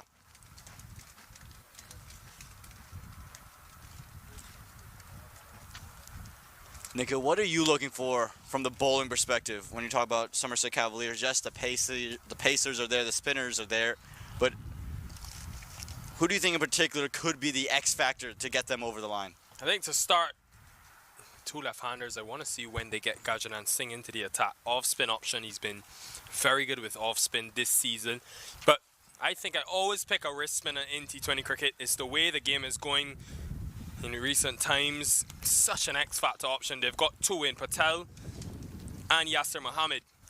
Mohammed has already had a good day with bat in hand. In those middle overs, he could be so important. Najaf Shah will start things off in to Stephen Taylor.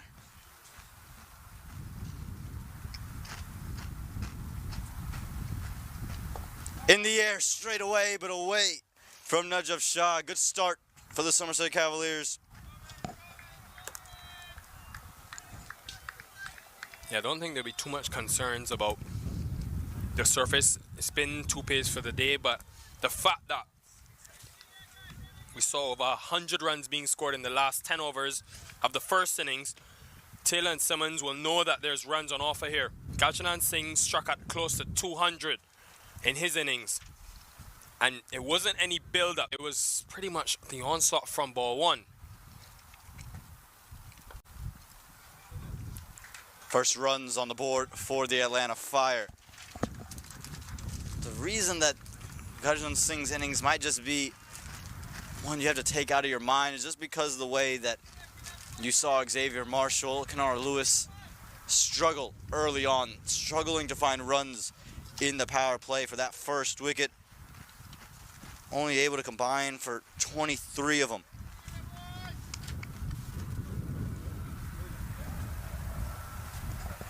And now we'll get to see the right-handed Simmons operate against the left-hander Shah. And Najaf Shah usually pitches it up looking for swing. I think on this surface you might just expect him to pull the length back.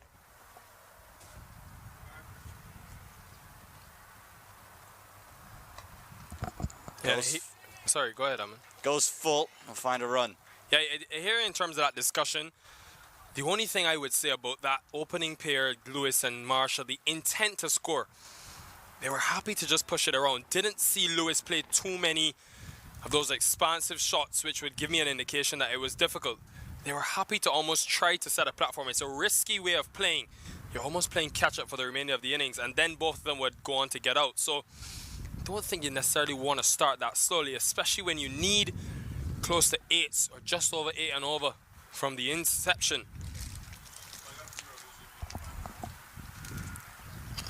Stephen Taylor likes to play that region through cover and long off. No one in place. Short, pulled away. Never a real chance. It'll be 6 runs. It takes the camera on the way through as well.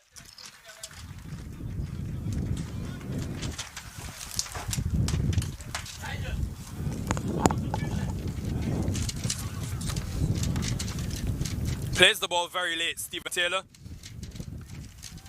Yeah, picked the short one, got on the inside of the line. And just helped it along its way. That's the start. That's what the Fire needed. Already 8 from the first 4 deliveries.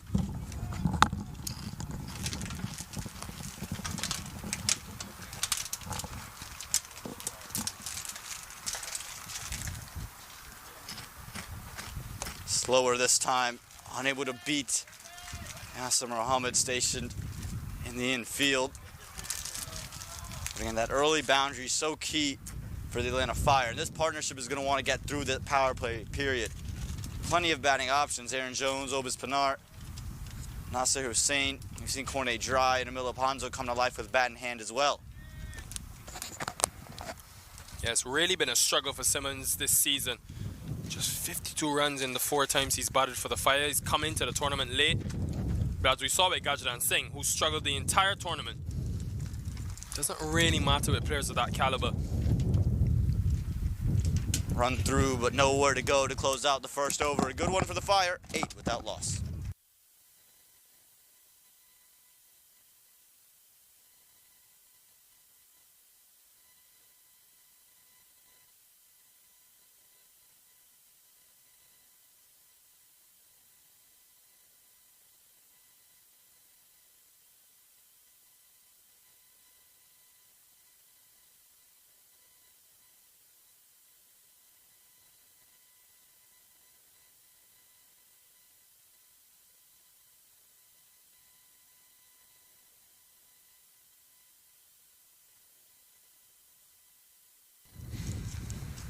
Well, the New Jersey Somerset Cavaliers looked at Najaf Shah early, and it's going to be the same opening bowling pair for them.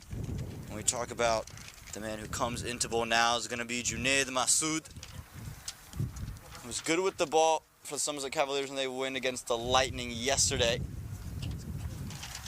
Again, the Somerset Cavaliers without a couple of key names you would recognize on that bowling list if you would look at the stats. So they're relying on a couple of new faces with the ball in hand. Guys like Saad bin Safar, Kareem Agor, not part of the side, back with their home sides. Here we go, starting things off, Junaid. Lovely from Lendl Simmons, that's classic. A cover drive to get yourself going. Yeah, that is trademark Lendl Simmons. All the struggle in the world in the minor league in the previous 4 games out the window. Just waited on it, caressed it nicely through extra cover for 4. Great way to open his account.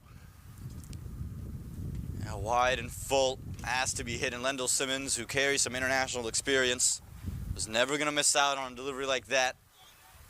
And you don't want to do this if you're the Somerset Cavaliers. Let Lendl Simmons ease his way in with shots like that. This deep batting lineup, this game can get away from you in a hurry.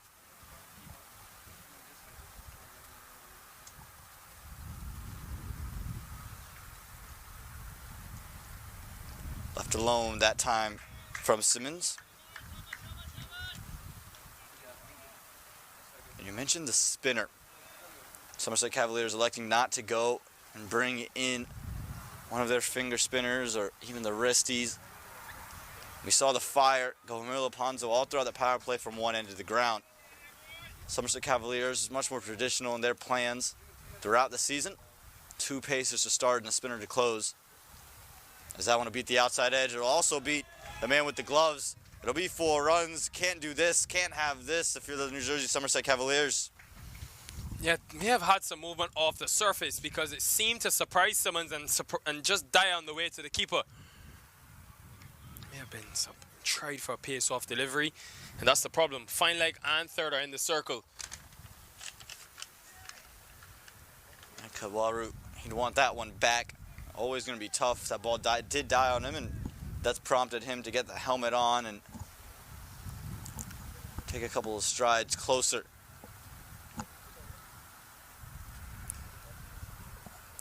This time back of a length. Not able to get anything out of it. Again, 8 runs already in the over. You have to imagine, Nikhil, this would be the way the Fire would have wanted to start their innings. Yeah, the critical thing will be how long can these two be in the middle. Yes, power play is important. I think if these two bat, though, they can score at 8, 9, 10 runs and over, even outside of it. They're just two great batters. Simmons with all his experience. Taylor's done well domestically in the US. Yeah, I think you'd be inclined to go spin if you're Shah. Are you looking at Gudgeon and Singh, Nikhil, or are you looking at one of the other options, maybe a Sunny Patel? Yeah, wrist spin could be a risk with that new ball, so maybe Singh is the best way to go.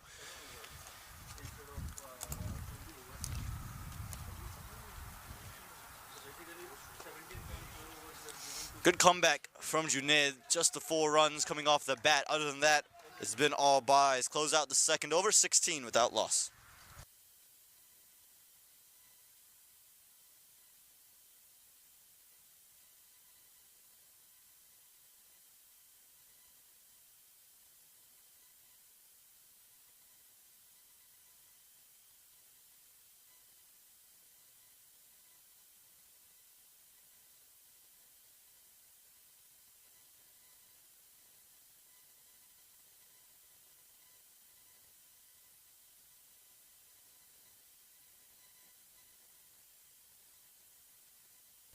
Well, very rarely do we see Najaf Shah give up the ball in the power plays.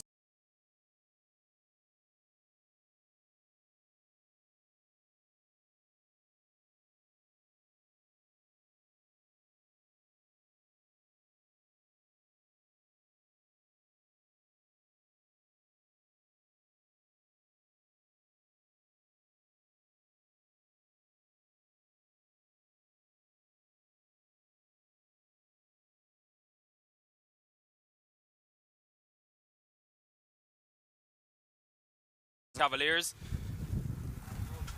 already had 2 and the buys so far. Yeah, boundaries can really help. They have enough depth, enough depth that if they need maybe 40 off the last 5, it should be gettable. This one's in the air. Cries of catch. It's going to fly over the infield. The luxuries of the power play. This one will race all the way to the boundary for 4. Yeah, shorter side and with the wind. So even though he didn't execute as he would have liked, Stephen Taylor, trying to play that flick. He loves that flick shot. Leading edge, but goes over point. Watched him in that innings yesterday against the Philadelphians, and there was a lot of flicks, a lot of cuts, trying to play the ball as late as possible on a surface like this. Got 30, a crucial 30 as they went on to win the game.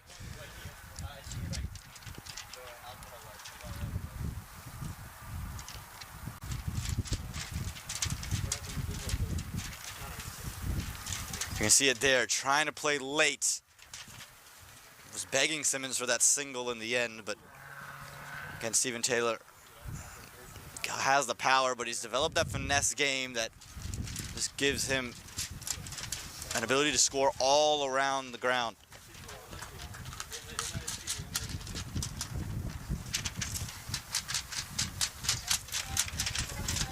Najaf Shah is going to be searching for that wicket. Break this partnership, get Aaron Jones out in the middle early. Just could create some early pressure on the Atlanta Fire. Again, played late. This time Simmons wants the run and they'll get it. Good running, good awareness from the 2 in the middle. Yeah, that's what Singh did well. Even though, yes, he struck boundaries, he was able to just turn over the strike. Struck 12 boundaries, Gudgeon and Singh. Even when you think about the morning game, Nico, think about Shane Jahangir and how he approached his innings. Early on was a boundary getter, but started to get the singles late, turned the gear down, understanding that it's not always going to be easy to score. Just made sure too many dot balls didn't pile on and didn't allow the scoreboard pressure to get to the rest of his team.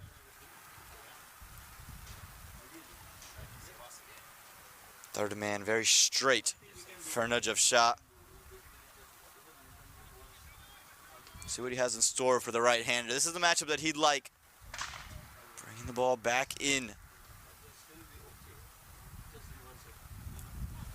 This one much straighter on to Lendl Simmons. No run on offer for Najaf Shah. And you know the Somerset Cavaliers, they're looking and eyeing their first finals appearance.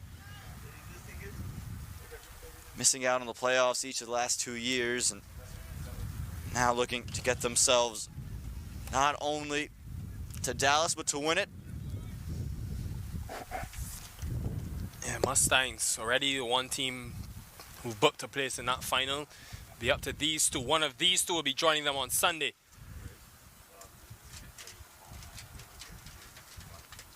On the pads, given. Lendl Simmons has got to go. And Najaf Shah has done exactly what Najaf Shah has done all year long. Create havoc for the right-handers. Have seen balls from the tallest seamers, Cornet Dry, Najaf Shah. Tend to skid on at times. Hard to predict on this surface. He thought it was going on leg. Again, that camera's not positioned directly behind. It's hard to see from that angle. Simmons didn't think so though. The umpire did. He has to depart. First wicket for the Fire gone. And what a way to close out that third over. 21 for 1.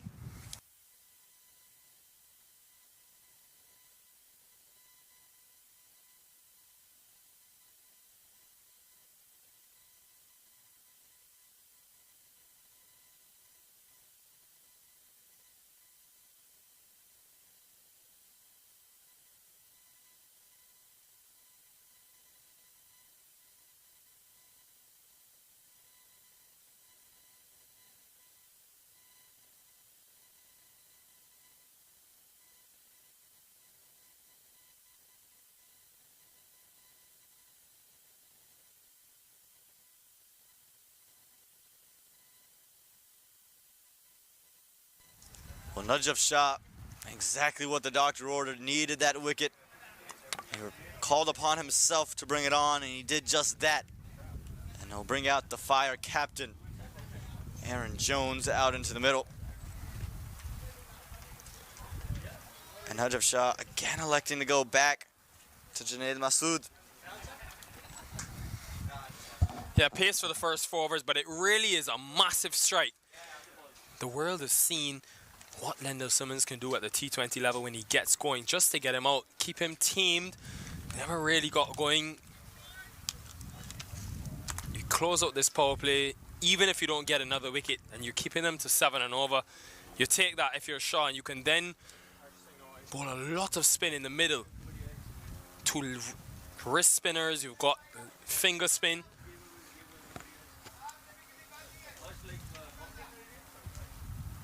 Masood bowled completely to Lendl Simmons in his first over, so lefty a new challenge for him.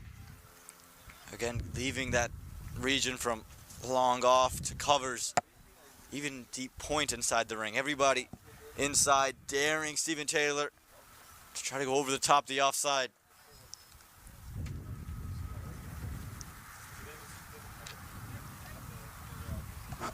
Yeah, has deep third and long on as the 2 on the boundary in this power play.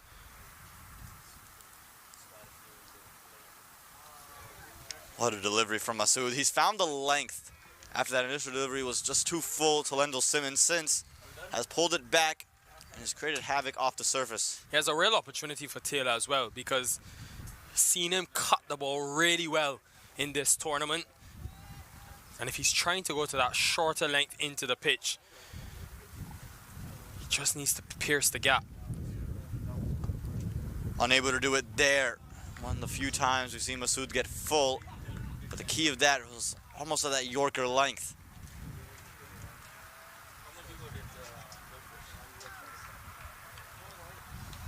Xavier Marshall lost his shoe in the process of fielding that one. Good to see him smiling, because he looked in a pretty bad state after he batted, limped off. Couldn't really run. It was a good stop though.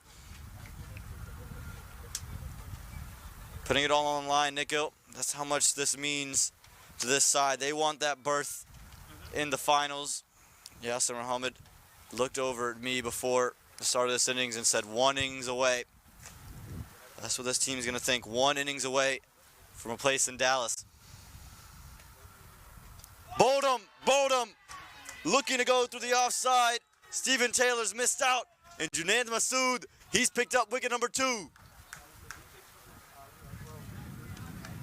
The similar struggles continue for the Atlanta Fire.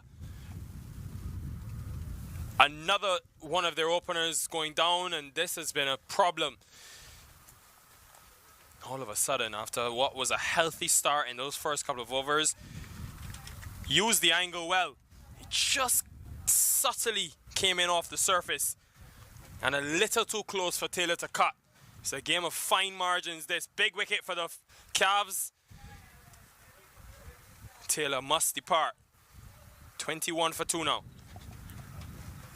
And Nikhil, an interesting play here now from the Atlanta Fire. We've seen Obis Pinar in this situation, but they've elected Nasser Hussain. Not the first time they've sent him up top the order when wickets fall in the power play. And they've elected to go with him because he's someone who stabilizes the innings. Doesn't bat at a 140 strike rate, more so anywhere from 90 to 110. But he's going to be asked to just carry down one end, hold one end down, and keep that middle order intact.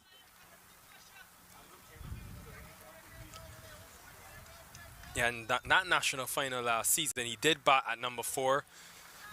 Just played the playoffs of that 2022 season and batted at 4 throughout. So even in his international game as well, in his days playing for Bangladesh, this won't be unfamiliar circumstances.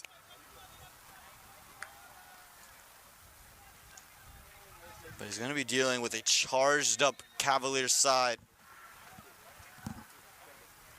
Junaid Masood again. Only gave up 4 runs in his first. The other 4 came off byes. That 4 was just one that was over pitched. Since has been right on the money. Hasn't given up a run since that brilliant extra cover drive from Lendl Simmons. What a delivery. What a delivery this is. Again, he's just understanding the surface. Not express, but someone who understands how to bowl. And that's why Najaf Shah has gone to him to open the innings off.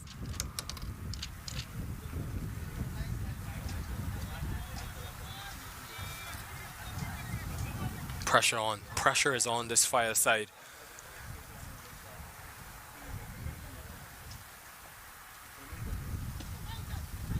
Get 1 off the pads, Nasser Hussain. Again, after those couple of 8-run overs, it's been tough to get runs now, Nikhil. You know, Jones will need to be the man for the job because in that run chase yesterday went slowly, but they were only chasing 120. Today, however, circumstances are a lot different. Asking rate is creeping up to that 9 and over mark. The good thing for them, though, is that they have a lot of power to come. Pinar, who's had a healthy strike rate this season. Jamar Hamilton got that 50 against the Galaxy early on. The one knock on Aaron Jones' international career, where he's the vice captain of the USA team, is that he can just get bogged down too early, not look to rotate strike, and eat up just too many dot balls. Can't afford to do that today. Start off with 1 here to close out the 4th over. What an over from Masood, just 1 off the leg by. 4 done, 22 for 2.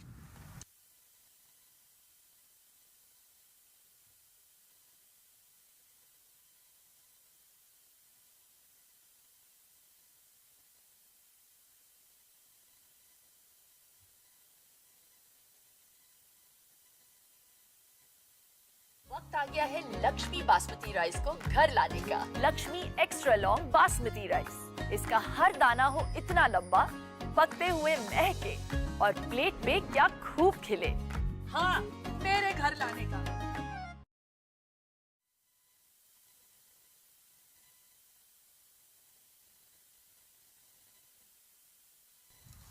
After 16 from the first 2 overs, just 8 runs since for 2 wickets.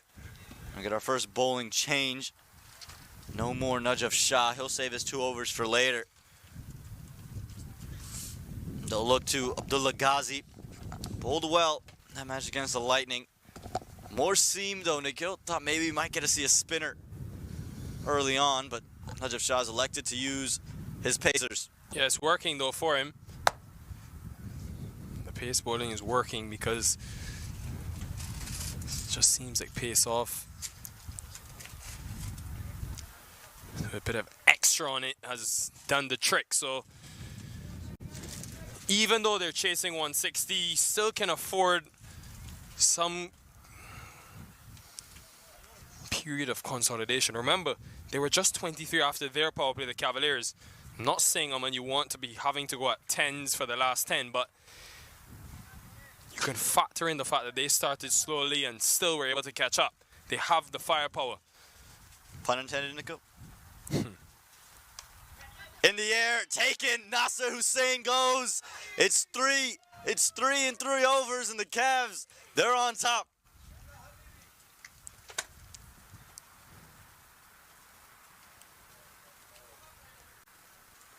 Yeah, Hussain will be livid. Will be absolutely livid with this because it was short. Really should have been put away. Timed it well, but straight to the cover fielder. Takes a smart catch. The Saeed gone for none. 22 for 3. Trouble for the Fire.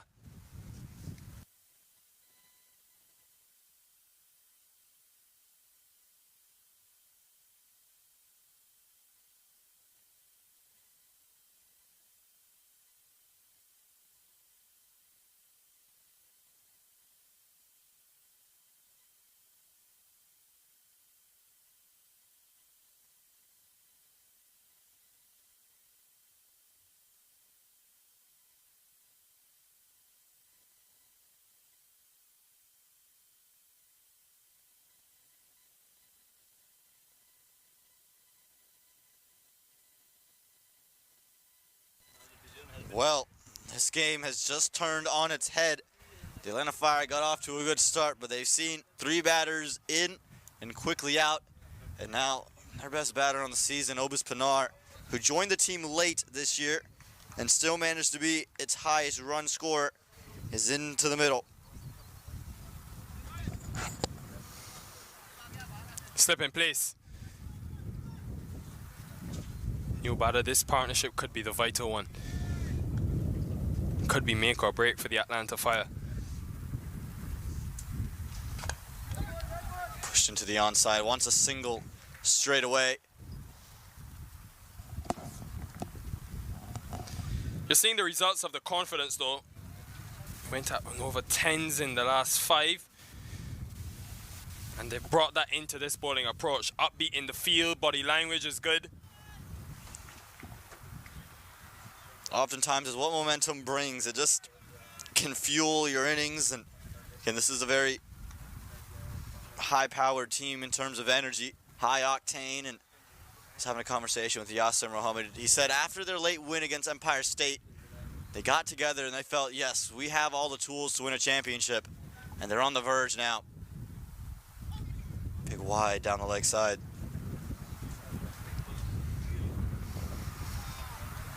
Yeah, Pinar has done it though. He's recovered them out of these troubling situations many times in this tournament.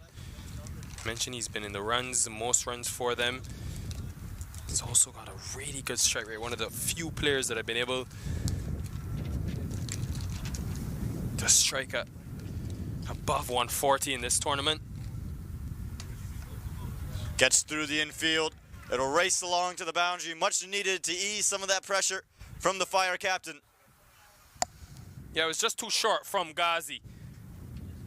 He's got deep third on the boundary in the offside. So with that field, it tells you he wants to be full. And that is just easy pickings for Jones. Captain could be the deciding factor in this game. He was the deciding factor in the playoffs a season ago. He averaged 67. Just was a run machine in that tournament. That was back in Morrisville though. Different conditions, different situation as well.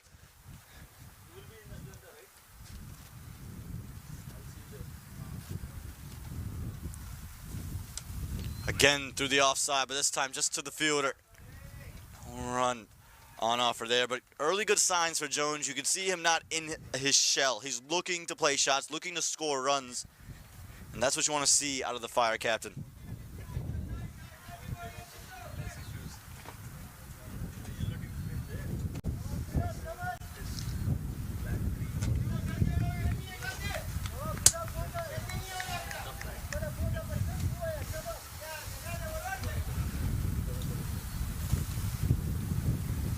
Again, looking to cut this time. Won't beat the man inside the ring. Another dot ball on offer. I think kind of got away with that one, Ghazi. Yeah, really missed out Jones because it was short, wide, should have been put away. And Jones knew it straight away. He punched the bat. Especially with this pressure on. Just don't know if you can afford to miss out on those deliveries. Obviously, he's not intentionally missing out, but it's a tough game. Such small margins. Maybe a few meters to the left, that's a boundary.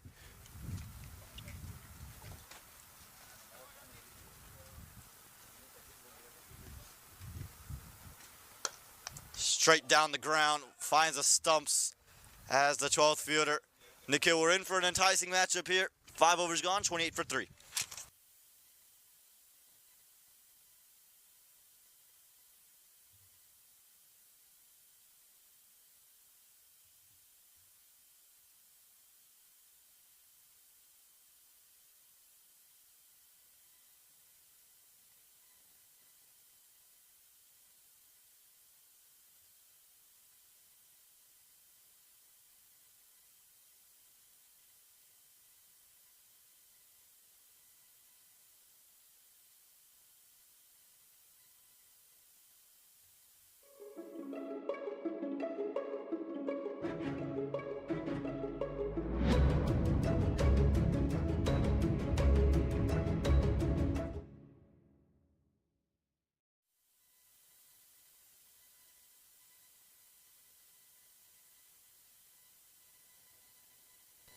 Sunny Patel, first signs of spin. Nikhil, we thought maybe it could have been a Gajnan Singh, but with the left-hander gone, opting for the wrist spin. Yeah, it will be interesting to see how much purchase he can get off this surface.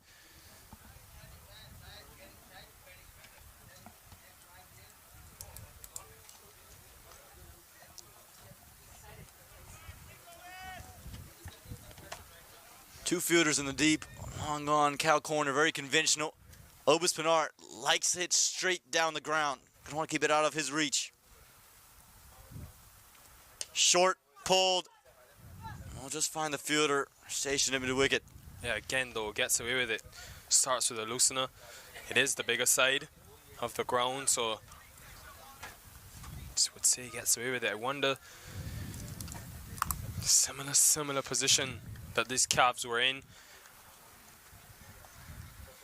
Both of these batters are capable of getting out of this, freeing things up, but it's not the easiest of surfaces, really isn't. Conditions, tough.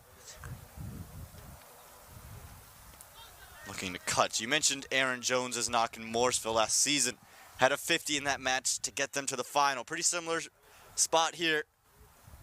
Gonna need a captain's knock if the Fire want to go back-to-back in terms of winning the Atlantic Conference. This one struck the pad. Says no, umpire.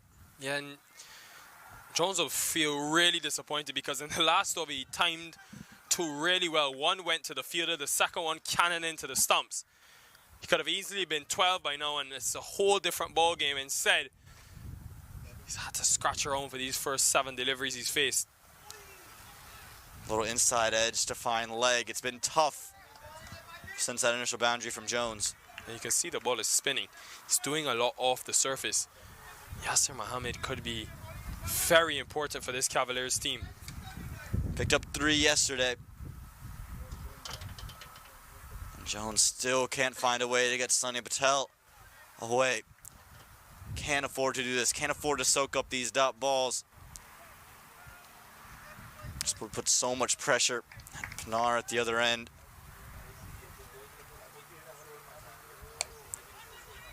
Calls for 2. Yasser Muhammad is going to need a good throw in to keep any of these two from making it. It's a good way, good over for the Somerset Cavaliers. Just 3 from it, 31 for 3.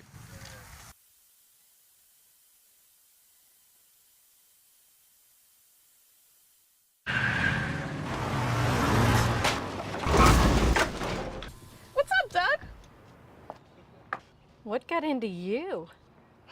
At Sunoco, we know how to fuel peak performance. Fuel your best.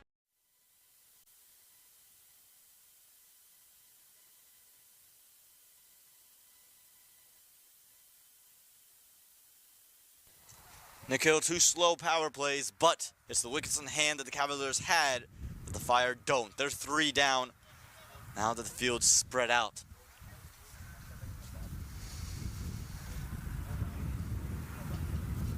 Yeah, another day you would say this Cavaliers bowling lineup just lacks pace. Today though, this is perfect for the conditions. We've got a group of medium pacers who can just go into the pitch quite a lot. 6 meter length. It's probably the optimum length to bowl on this surface. It's already produced a wicket of Taylor. Big Ghazi to continue. Got the wicket on Nasir Hussain. One back of a length with some width. That was just cut straight to point. Now for Obis Pinar, deep third. Deep cover, long off, long on, and a deep mid wicket.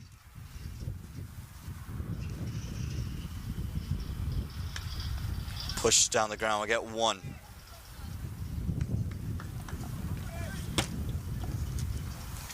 And Nick, it was not the first time Pinar's been in this situation. Even batting at 4-5, he's come in relatively early, and he's had to build his innings slow, but he just can get and flick the switch so quickly. He's already showcased it here at the Prairie View Cricket Complex in this Super 8 phase. Got that 20 not out yesterday to win the game for his team. As this one's pushed through for 1. But I looked before that, in that game against the Lightning, it was on this surface, it was tough. And when everyone else looked like they couldn't find the boundary, he came out, struck at 160 and got them over the line, got 44 from just 27. So just judging by that, I don't think they mind this the moment. If they can just see out a few overs, get used to conditions, not the easiest surface to get in on, then once they're in, can up the ante, look for a boundary or 2 and over.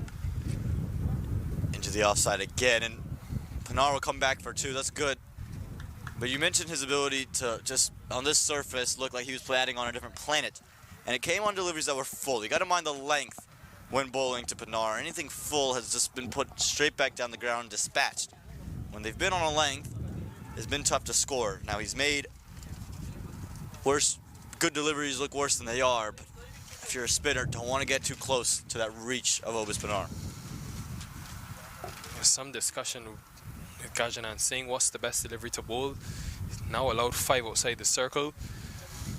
He's got long off, long on, deep cover, deep third. So 3 fielders deep on the offside. So far so good. They've kept the boundary count to a minimum. And that asking rate is creeping close to 10 and over. Good delivery, that just closer to the body. And that's the message Gajanan Singh probably sent to his bowler, said, hey, keep it close to Obis Pinar. Don't let him use those arms and just maneuver the ball around.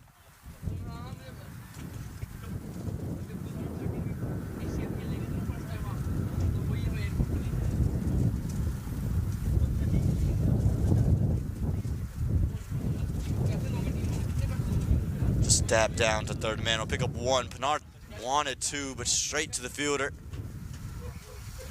Another thing about these run chases as well, we talked a lot about the Cavaliers and they're on top of the game at this stage, but the Fire and Jones and Pinar are experienced enough to know they've got a Jamar Hamilton still to come who can be absolutely destructive, very prolific in terms of the 6 hitting.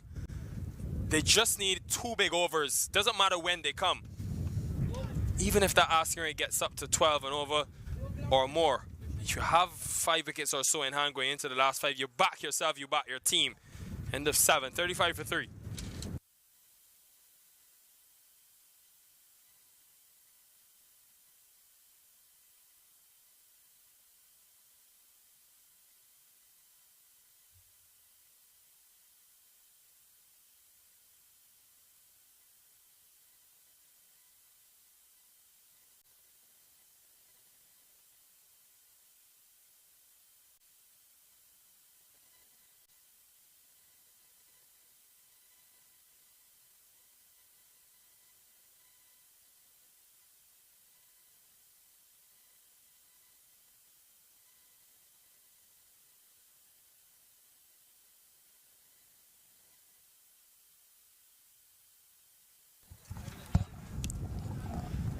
Sunny Patel to continue with the ball in hand, and his length in his first over was exceptional, Nikhil.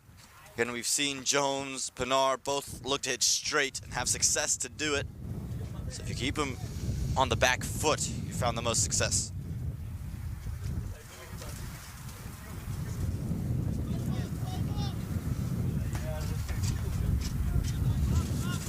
Very strong breeze blowing across the ground here from the south.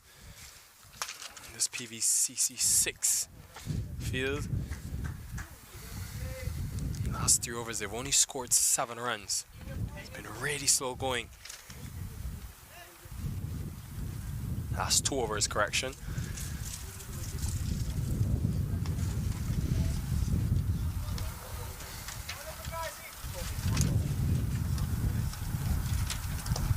Tucked into the leg side, calls for 2, but Pinar sends him back wisely, does that. And again, just look at the length from Sunny Patel. It's not a wicket-taking length per se, but it's just keeping Jones and Pinar from freeing their hands and hitting through the line down the ground.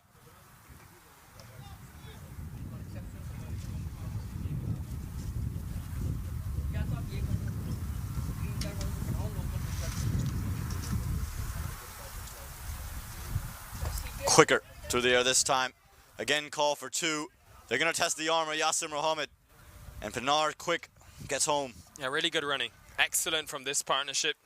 Very aware of what's needed at this stage. Tough going, but boundaries not coming. You just need to hang around. The opportunity will be there. At some stage, they will face a few deliveries which they can pounce on. They're still 124 runs away. You can't afford to take too many risks now and you end up losing the game comfortably. Over the top of extra cover. What a shot that is from Obis Pinar. Made some room and helps himself. Finds that boundary. Right on cue. And first 2 deliveries were finger spin from Patel. This one out the back of the hand. Pinar just shuffled outside of his crease. And Gajanan Singh is one we've seen hit to that side of the ground. Again, a lot of success with the wind. Pushed down the ground. What we see oftentimes from Obis Pinar is that little move to give himself room. Such a tall man, has such long arms, and that just allows him to access the offside. It's almost a staple of his game when playing spin.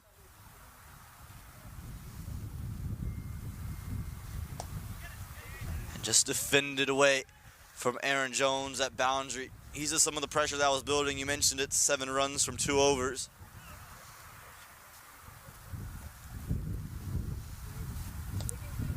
They'll flick it into the onside. Thought about 2 for a moment. Pinar still wants it, and they'll get it. Good running from the 2 men in the middle to close out the 8th over. 47 for 3.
Here we go, spin operating from both ends now. It's Yasir Mohammed, who had a day with the bat, able to contribute, scoring 21 runs off 13 balls, and yesterday took 3 wickets. Back today, has a big task on his hands. Yeah, 2 right-handers in the middle. Thought may have come over earlier, Yasir Mohammed. These 4 overs could be the game though. Genuine wrist spinner. can bowl the googly as well. Interesting choice of ends as well. I thought maybe from this highway end. But no, actually, on second thought, it is the right option because offside for these two right-handers is into the wind.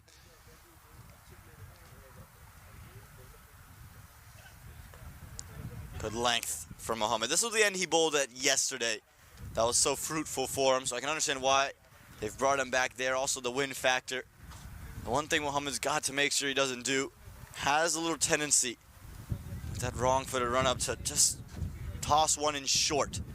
If you do that, Pinar's going to use the wind over the leg side. He's a young bowler, still learning, but really interested to see the way his career develops.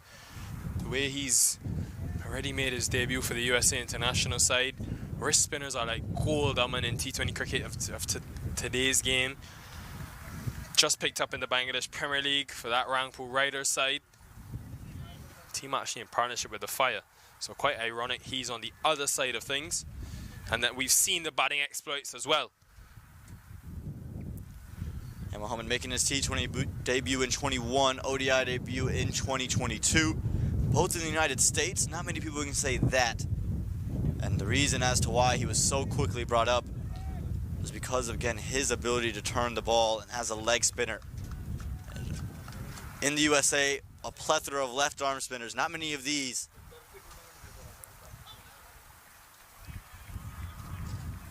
Has been a struggle. It's been a struggle for Aaron Jones. Key thing now, though, is not to get out because he's still forcing captain to think, trying to prize a wicket.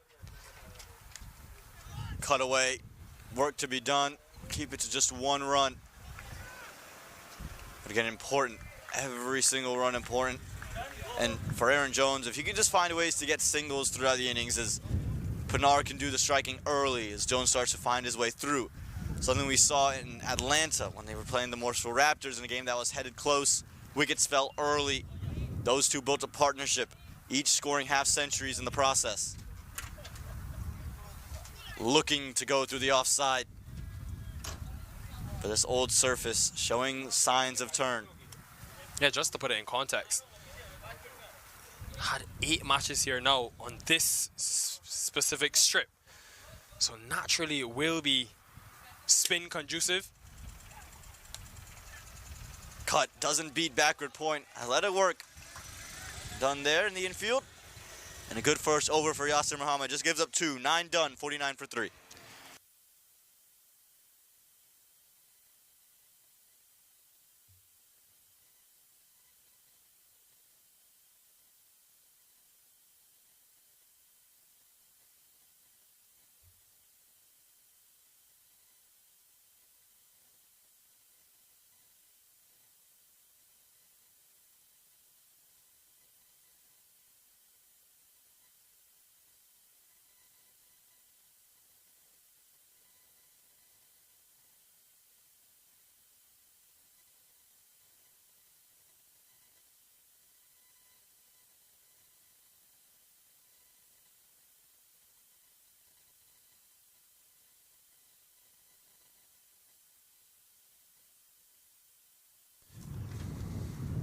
One wrist spinner on, the other comes off as Gajnan Singh, the finger spinner, comes out to bowl. Interestingly enough, to 2 right-handers, but the wind blowing into the leg side, blowing against that leg side of the right-hander. So would have to hit into the wind if looking to take Gajnan Singh. But we saw yesterday, Nikhil, genuine signs of turn for Gajnan, and we'll see if he can extract some today. He's got 15 wickets this season. Average just 7 runs per wicket. That's one of the best in the tournament. The challenge is not getting easier for the Fire. Against the length in which he bowls, and some people questioning were those 15 wickets due to bowling at Mercer County. But he's shown it here, coming down to Prairie View, that no, it's not just because I'm bowling at the northeast. No matter where I'm bowling, I'm taking wickets. Down the ground, into the leg side. Doesn't matter if the wind's blowing in that direction. It's 6 all the way. Jones has seen enough. 19 deliveries now he's been at the crease. Been very watchful, been cautious, but has made up his mind. Need to get on top of that asking rate, which continues to increase. Got used to the feet. Saw Milind Kumar do this a couple of times. Only a few players have enough skill to be able to come down the track. Jones is one of them. Good way to get some pressure off of the captain's back. Push down the ground, smart batting. Again, this is what's going to be required from the Atlanta Fire. Can they get that boundary? But then this, keep strike moving, is what Gurjanath Singh did so well, as you pointed out earlier. You remember they were 59, the Cavaliers, after 10. Similar trajectory. For the Fire, they have the power to replicate that big finish as well. Reverse. Don't see this often from Obis Pinar, but he'll pick up 4 for it. Saw no third man. Took advantage. Excellent. Really excellent cricket from the Fire. These two in the middle. Recognizing you got the off spinner on. Favorable matchup for both these. It's a really good shot though. Not easy at all to play. Fine leg was in the circle. Good option already. 11 has come from the first 4 deliveries. It's big time as well, because Gurjanath Singh is not just seen as a part-timer for this side. This is a man who, again, has turned to at times for Nadir Shah as a strike bowler. And to take him on and hit him for runs, you just start to leak some pressure back onto the Somerset Cavaliers.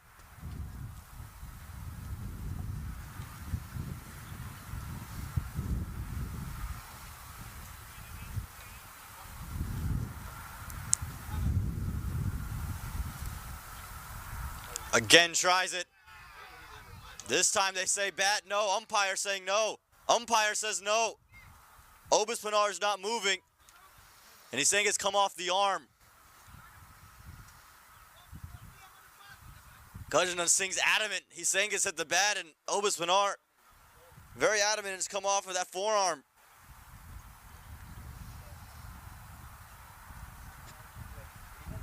Yeah, tried it again. Tried a similar reverse sweep again.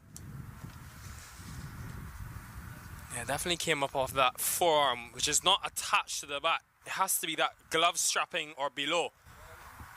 Good use of the rules by the umpires. Good awareness. Not easy decision. Not an easy decision to make. Pinar survives. Can't get carried away with that shot. Just a tuck into leg side to close out the 10th over. One the Fire will remember. 10 overs gone, 63 for 3.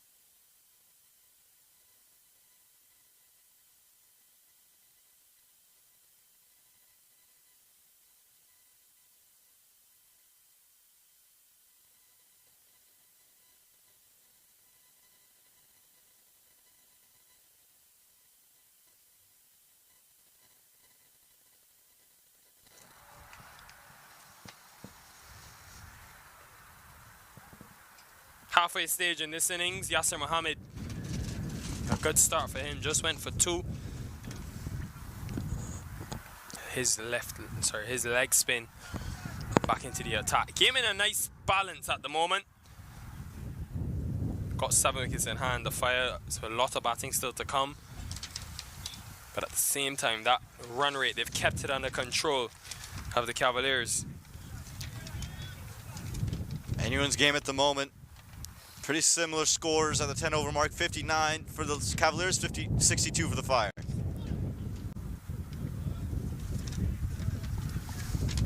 And after they were able to get 12 from that last over, the Fire will know that seems not far away. Seems like it's been easier to score against the faster bowlers. Can't be too far. Don't know if Shah is brave enough to go back to Gurjanath Singh. with the two right-handers in the middle. So a lot to keep an eye on.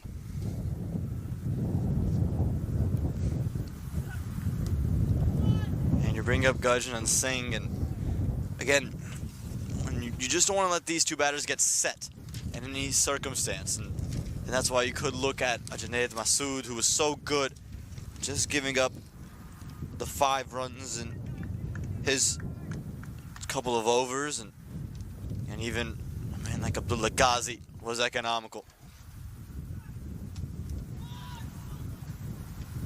Man, that deep cover's had a lot of work to do, Saeed Abdullah.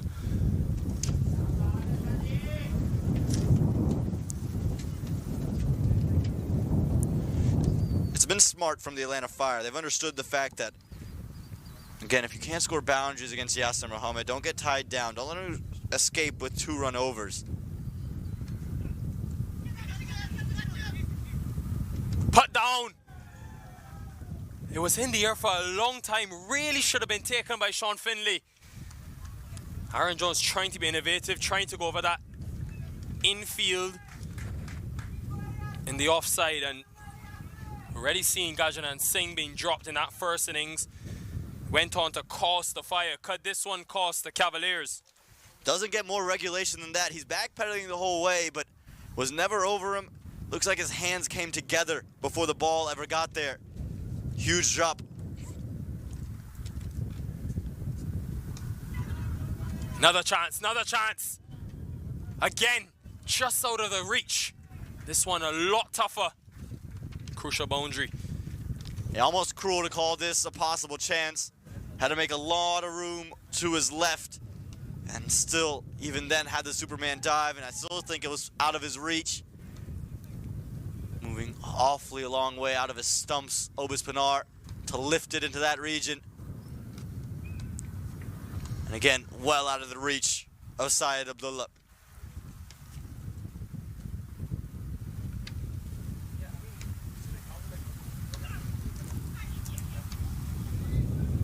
Seen some of that ball just gripping in the surface. End of the over, 72 for 3.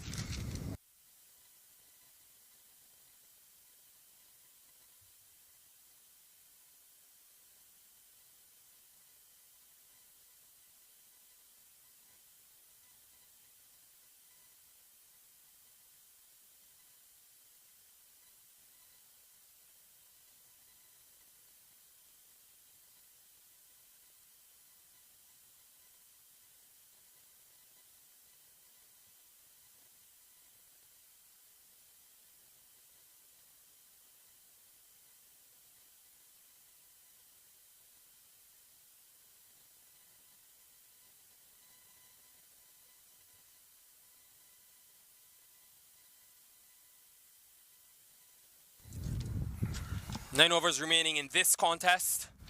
Fire need 10 and over. At least a boundary every over if they're to get over the line from here. Mohammed has a couple.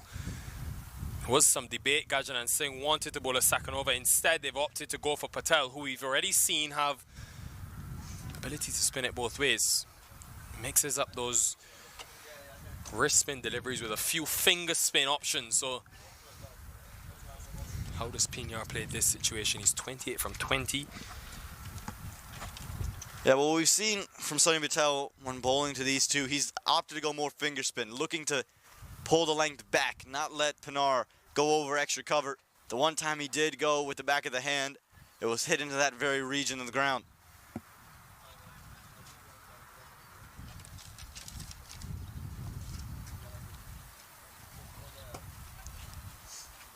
Starts well. And the length is going to be awfully important. We mentioned it already. Anything full to Pinar that's not in the block hole is almost destined for the boundary. Yeah, 50 partnership has come up as well. Taking 41 deliveries though. When you talk about when they came in, 41 doesn't matter too much. They needed to do that. When they got in, 28 for 3. And that wicket fell, and since then have been able to steady the ship and get the Fire into position where the game is still evenly poised.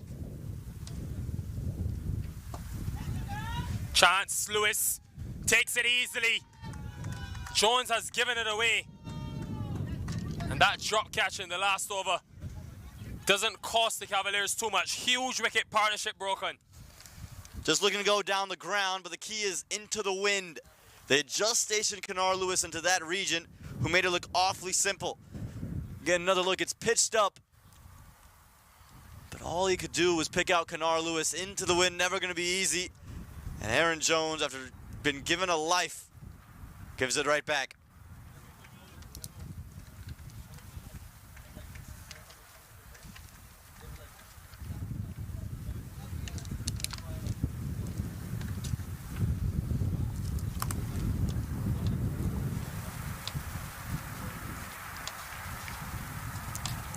Now we'll bring in Jamar Hamilton. You mentioned it earlier, Nickel.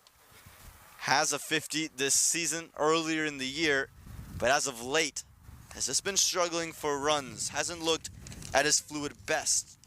Best that I've seen him in terms of minor league cricket would have been in Mooresville during that finals weekend where he was smashing the ball around. This season, strike rate 126, 121 runs, again, the majority of those earlier in the year. So it's going to be important for him to build this partnership with Obis Pinar.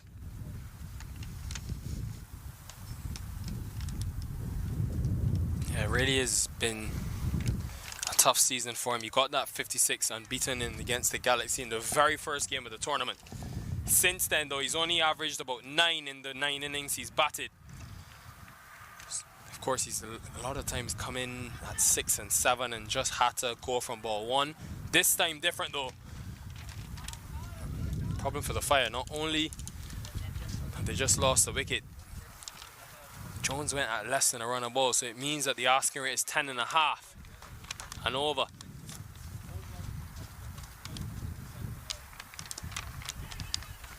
Off the mark straight away. It's going to be important here from Jamar Hamilton running. What running this is. Barely an opportunity there. Sonny Patel whipped it back and it got through the backup. But this is what's going to be the key, I think, for Jamar Hamilton. Oftentimes, even in situations where he needed to stay in, he's just thrown his wicket away. He's looked to hit it too early. Here it's going to be about tucking, running for 2, running hard. Good to see from ball 1. Again, just dying on him as he went through to him, and that's the surface. It's why the Cavaliers opted to bat first. And these two will be thinking 15th over. If they get to the 15th over, even if we need 60 off the last 5, they'll bat themselves knowing they have Cornet dry. Still to come. I was quite surprised that Jones opted to play that shot. It was there, but didn't execute. 75 for 4.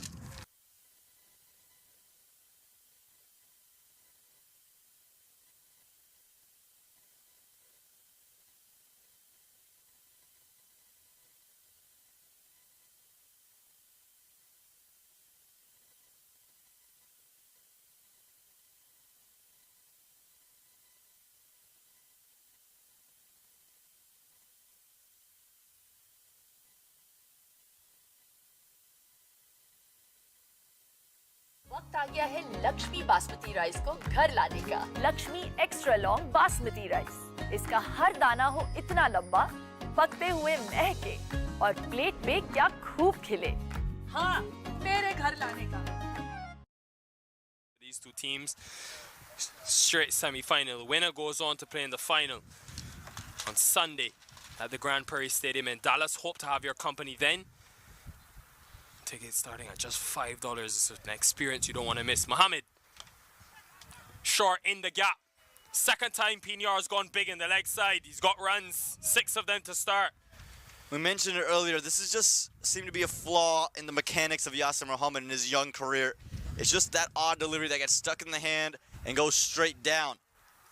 Now, Obis Pinar just latches onto it quickly. Far too good to miss out on that, especially with no mid-wicket in the conventional area.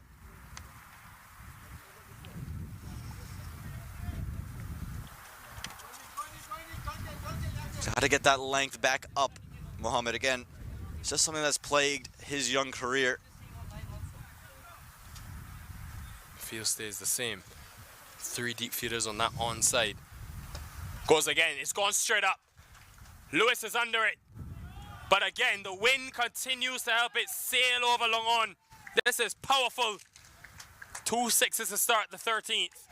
Well, it's been the consistent key for Obispinar. He's just so smart. Got it pitched up and knew he was hitting with the wind, so the danger taken out of it, and he's already so strong and powerful, doesn't need much aid. And now Yasser Muhammad's gone for 12 runs straight away.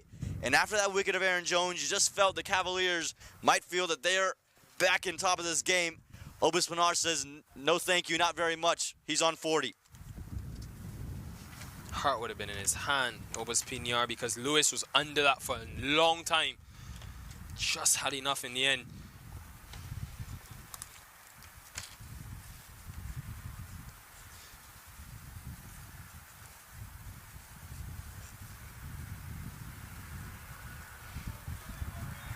How does Yasser Muhammad respond? He went too short, then went too full. He's got to find that in-between length. There is no sweep recover. There's a gap there, so don't want to get too wide either.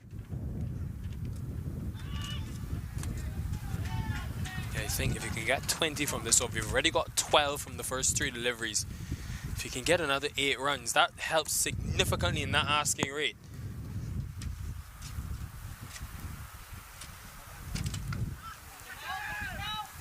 Oh, gone. Obispinar can't believe it.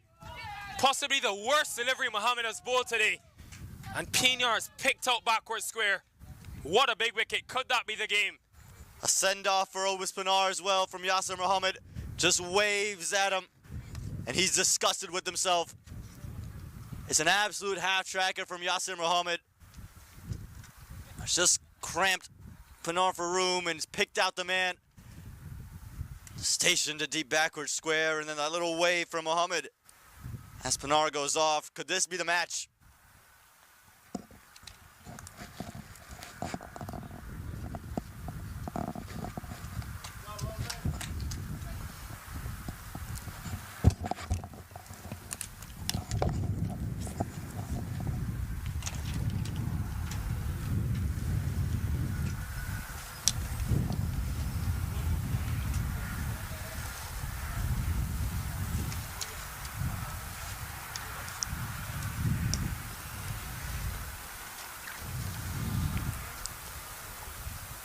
Nico, what a game. Ebbing and flowing in either direction. Just when you think the Somerset Cavaliers are well on top, the Fire respond. And then when you think surely the Fire can't mess it up from here, it's the Somerset Cavaliers that just seem to find a way to get back in the game.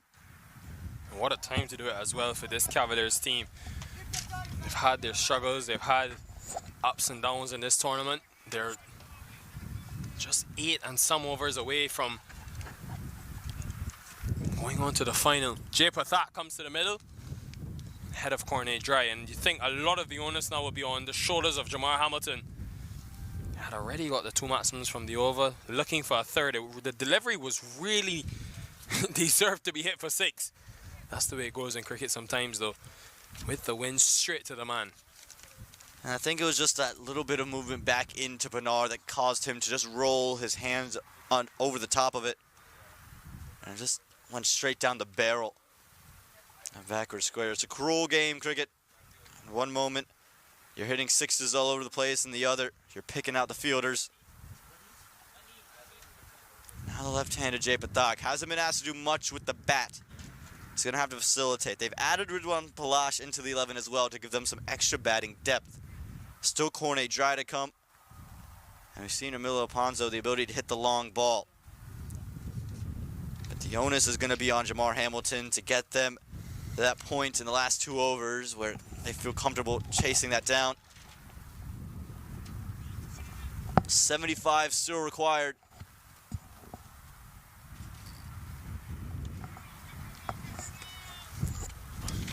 Yeah, Mohammed mentioned he would be important. Oh, and what about that? Stylish leave. Don't see that too often in T20 cricket, huh, Nico? Yeah, interesting, but whatever gets the job done.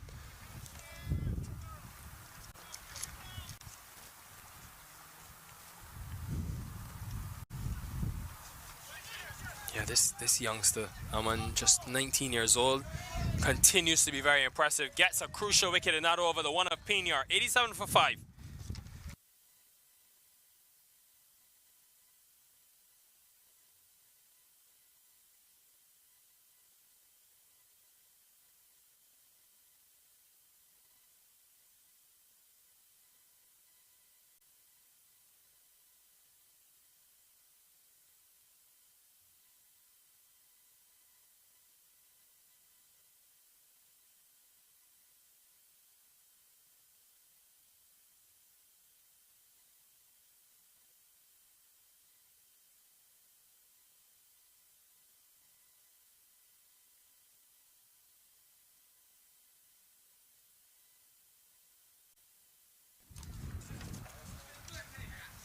Patel will bowl his fourth and final over. Shah looking for a wicket, looking to finish this game.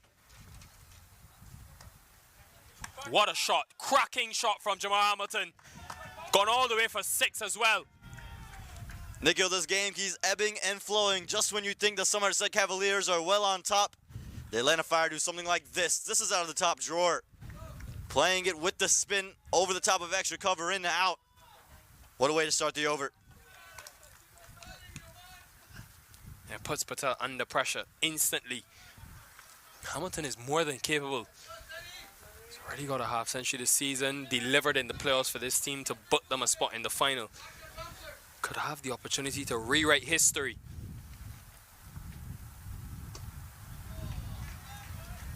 I just wonder if, because Pinar has now been dismissed, he believes that he must take it on. Jamar Hamilton. They've got Patak, Dry, Ridwan Palash, who they've played today as an extra batting option, but don't know how much you can depend on them, man. Yeah, we haven't seen him much through the tournament, and it's going to rely on Jamar Hamilton. The one thing the Atlanta Fire will back is the fact that Jamar Hamilton, someone who has international experience, and he's done it in a similar situation alongside Aaron Jones, had a really big innings in the semifinals last year at Church Street Park. Now is going to have to do the bulk of the run scoring, but again, not a bad option to go and do it.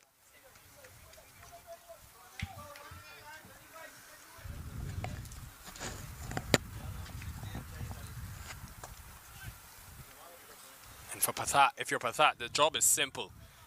How do I find a single? How do I get Jamar Hamilton on strike? Don't need to try anything too expansive. I'll get it there again. You mentioned, don't need to do anything too expansive. Just find a way to keep strike moving. Get Jamar Hamilton there. Still a lot of runs to be had. 67 more to go. But the Atlanta Fire will believe as long as they do have Jamar Hamilton in the middle.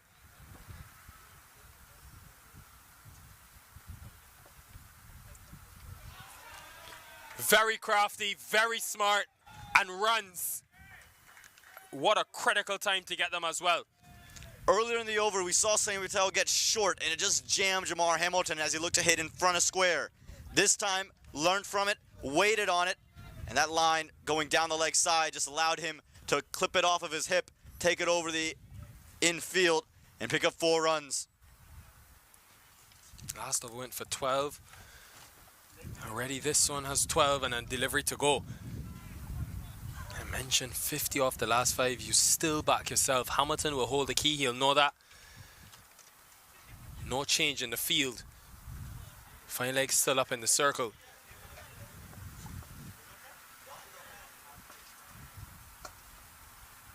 Yeah, bat speed again. All goes through him. Misfield, another boundary. Not great. Gajanan Singh was usually a very safe fielder. Nonetheless, it's a big over. 16 come from it, courtesy of this misfield.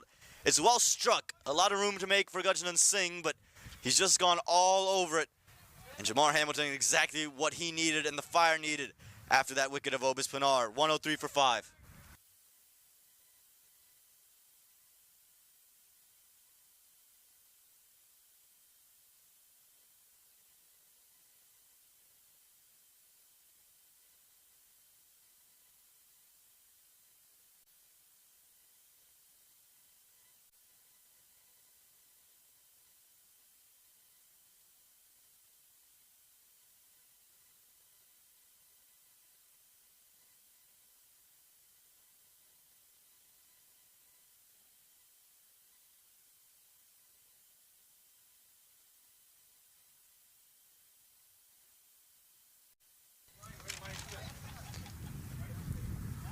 Need 10 and over, the Atlanta Fire. Winner go home for these two teams. Winner goes on to Sunday's final. The loser doesn't. And it could come down to Jamar Hamilton. And if they can get that wicket, will be Najaf Shah, the captain, who will bowl his third over. Maybe just a few overs earlier than he would have expected, but he wants that wicket. Again, I like the aggressiveness from Najaf Shah. He's seeing that it is Jay Pathak on strike as well. If you can't get Jamar Hamilton out, get the wickets around him to fall. Get through Pathak, Palash, Dry, and put so much more pressure on Hamilton.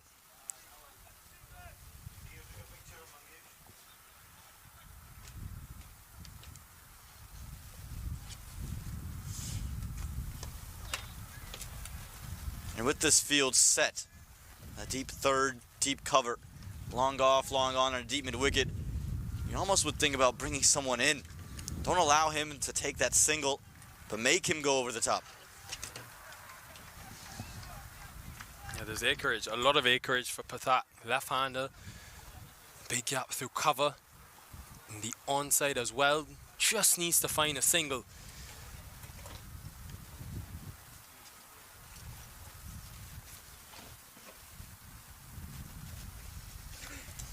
Takes it on, went short. That is a big-time shot from Jay Pathak. I don't understand the thought process from Najib Shah. There's no need to try to bounce out. Jay Pathak misses the line altogether, and Pathak sends it over to his dugout, says, don't worry, it's not just Jamar out here in the middle. I can do that too. If you're Najib Shah, get back to stumps, make him drive. Yeah, he answers us, Aman, we're here. We are telling him to get a single. He has other ideas. Key thing though, don't give it away. Cannot get out now.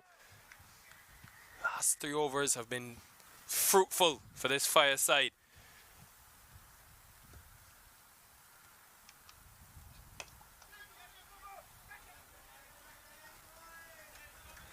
That's better for a Najib Shah. That's the area you would want to operate. Make Jay Pathak hit you there. It's in the air for a moment, and he wanted Kennard Lewis to put out the dive, the full stop.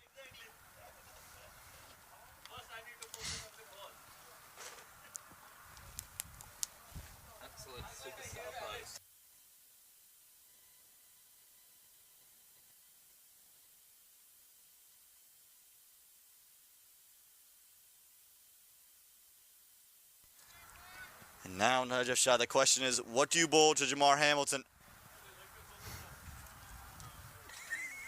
How do you elect to take on this man? Short third in place.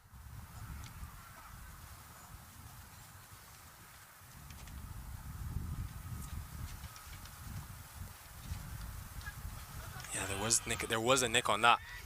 Didn't carry to Katwaru behind the stumps. Came off the bottom of the bat. The run chase is coming out nicely. 2 deliveries to go. They need 52 more. 1 more over. 1 big over from the Fire, and it could be within reach. But 10s, still leaving it in the hands of Cornet Dry, Pathak. Hamilton holds the key, man. For me, Hamilton is the key man in this run chase.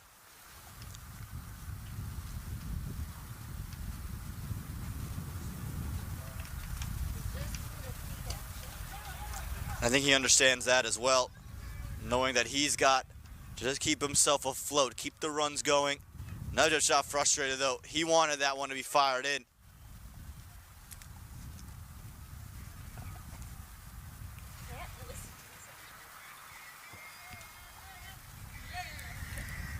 Now Jay Pathak's got a ball to play. Nikhil, if you're Pathak, are you looking to hit big, or you're just looking to just hold down this end? Don't want to take a single here. Give Hamilton strike. Yeah, if he gets a short ball like he did earlier in the over, go for it. Fine leg up in the circle, just mid-wicket. Outside the circle, no, they're not going to add another man, so will be mid-wicket and square leg.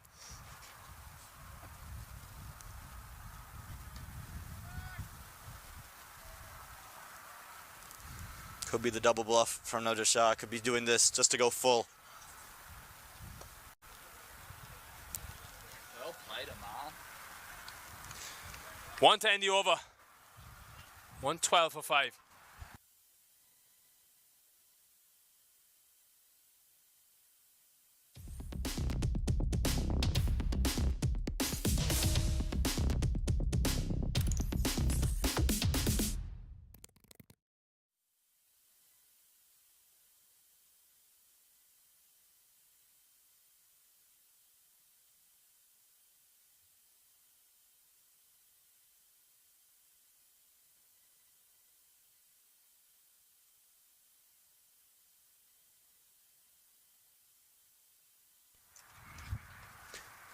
5 overs to go. They need exactly 50. The Atlanta Fire, most cases, you back the chasing team to get these runs. However, this is a knockout game, a semi-final. Pressure's on. And the majority of run scores for this Fire team are in the hutch. A lot on Hamilton's shoulders. And also, the plans of Shah may have been altered because he had to bowl that over. Now he's had to go back to Masood. He's just conceded the 4 in his 2. It was really good on a length early, Masood. We'll see if he continues with that ploy. And again, the message to Batak, get 1, get Jamar on strike. Lots of room on the leg side. Couple fielders. Takes it easily. Another wicket falling. Change of bowling works. Just unable to keep it down. Batak, he had the right idea, looking to push into the onside. But all he could find was skying it up into the air and finding that man coming all the way around from deep mid-wicket. Took it comfortably in the end.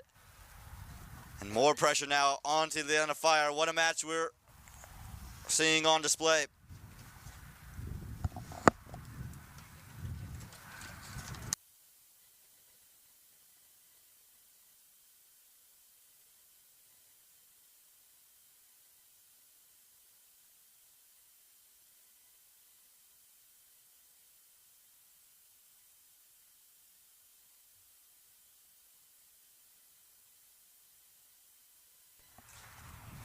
Nico, not only is that a wicket, it's a dot ball, and it also means Cornet dry.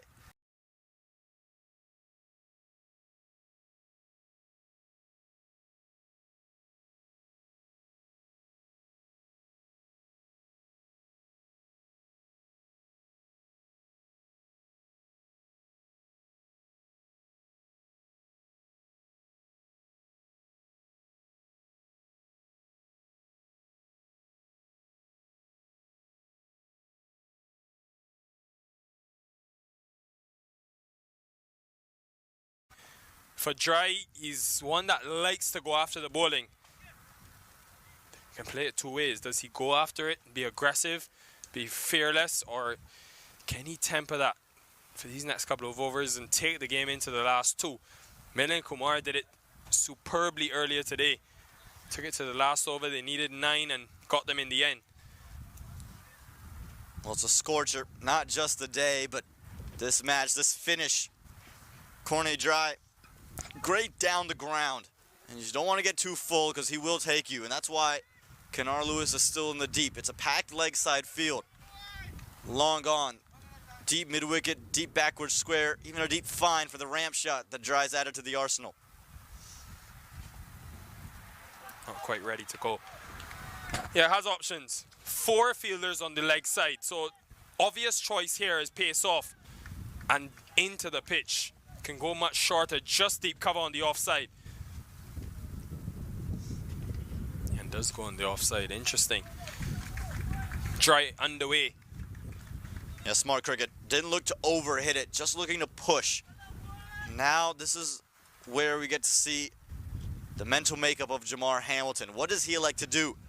Yes, you want to take this game deep, but over 10 and over required from this stage.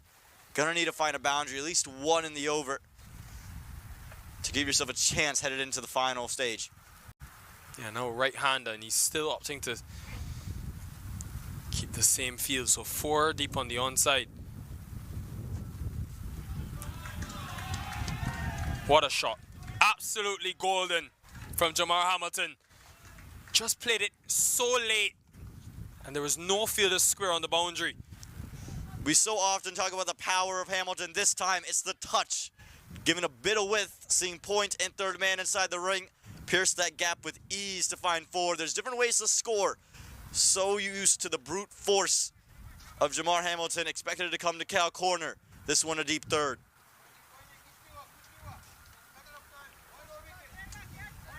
Does the plan of attack change? Long off, deep cover, same field. Change the angle though, Nico. Back over the wicket. have easily shaved the stump. Fine leg is in the circle though. You see why Hamilton is thinking that ramp. Just a bit of risk because we've seen Masood go pace off and would have to get a pretty decent connection to clear fine leg. Yes, the wind blowing in that direction, but Hamilton's got to be careful with that shot. Cracking. This is an exhibition of T20 batting from Jamar Hamilton. Where's this been all season, the Fire will say. This time too short, and again, not looking to overhit the ball. The key here, just place it over the top and help it on its way to the boundary. Jamar Hamilton, that's his second four of the over. Yeah, he's missed his line again, Masood. You don't want to be wide outside the off stump. He's opted to continue without that deep point. It's just too easy for Hamilton. Doesn't need to move a muscle. And pressure builds. The pressure will build now on the Cavaliers. 9 runs from the over, 1 ball to go. And they know if Hamilton stays there, just the danger he brings to the crease. Game could be over sooner rather than later. And how good is this for the rest of that Fire dugout? They've seen Jamar Hamilton come out, score runs, and now for Cornet Dry, who's stationed at the other end, a lot less on him. If he has to get on strike, feels very comfortable knowing, I just got to get one. My partner's going to do the rest. If you're Junaid Masood, got to get closer to stumps and got to be a little bit fuller than that. Yes, you're scared of Hamilton hitting you down the ground, but let him hit into the wind off a length.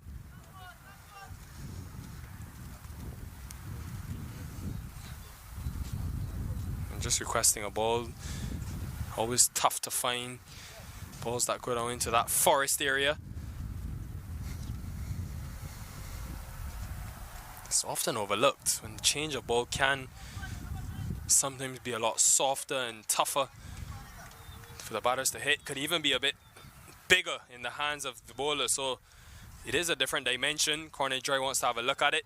Hamilton, he won't care. He wants to see back on ball and will look to find the boundary again. Or does he look for one and try to retain the strike for the next over? Same field, and the ring continues square on the offside. Oh, never mind. Hamilton does care. He wants to see it himself. I think Cornet Dry convinced him into it. He said, it looked like he said he was okay, and then Lay said, all right, throw it over, throw it over. And Jamar Hamilton seems fine with the ball, gives a nod to Cornet Dry as well. He's just ready to bat. And just a bit of mind games. More time for the bowler to think. Crucial final delivery of this over. Bowled! Pace off into the pitch, works. That could be the final nail in the coffin. The Cavaliers are elated. 121 for 7. Hamilton is gone. 2 boundaries and then this. We've seen him take pace off all day. Masood plays all around it. Jamar Hamilton and takes off leg stump. And the Cavaliers feel that they got 1 foot in Dallas, in Grand Prairie at the moment.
A gutsy 16th over ball by Masood, gets 2 wickets, went for 2 boundaries as well.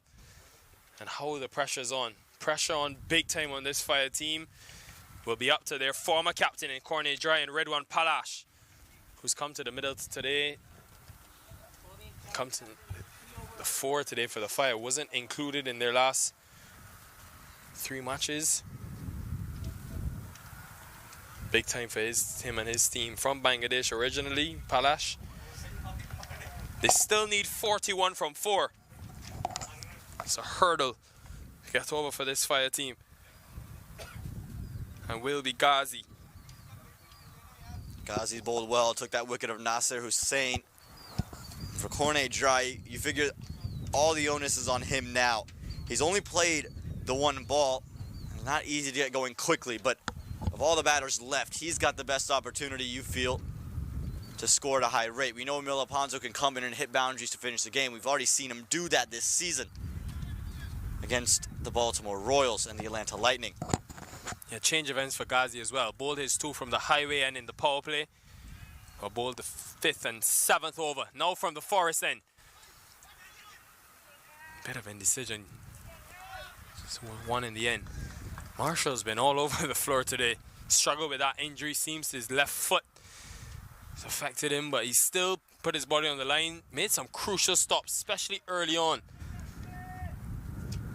Here we go now. Ridwan Palash brought into the lineup to give this team some extra batting. Some could have said, what about a Rishi Pandey? Could have looked in other places, but Palash, he's such a key figure for this Fire side.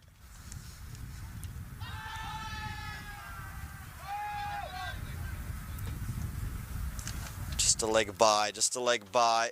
Good enough for Palash to go and run it. It's hit him high on the leg towards that waist area. But it's going to be about the boundaries and Cornet Dry as Palash goes down.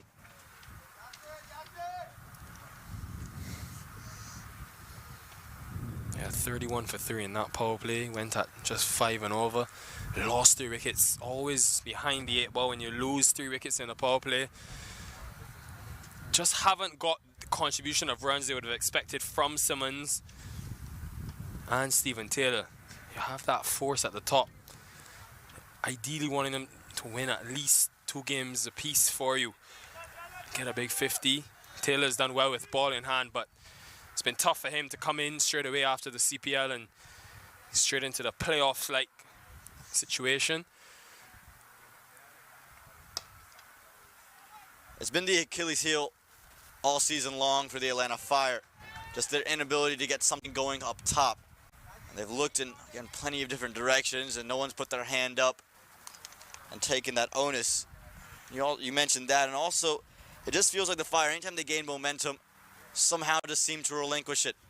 Couple boundaries from Obis Pinar, then hits it straight to deep backward square. A couple boundaries from Jamar Hamilton, then cleaned up. Just something that's consistently plagued them throughout this innings, the inability to get the momentum and hang on.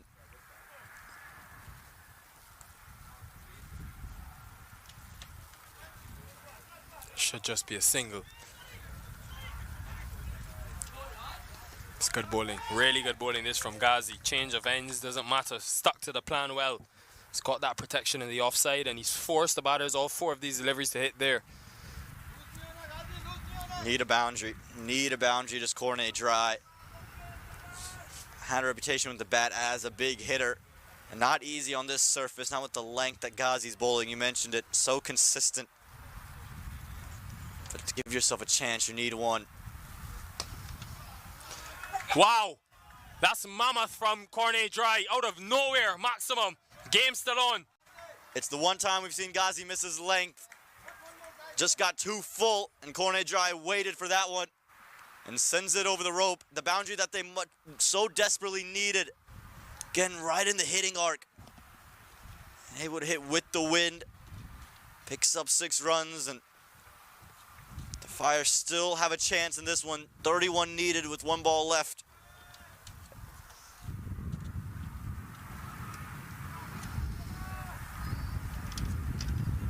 And another new ball being brought on, Nico.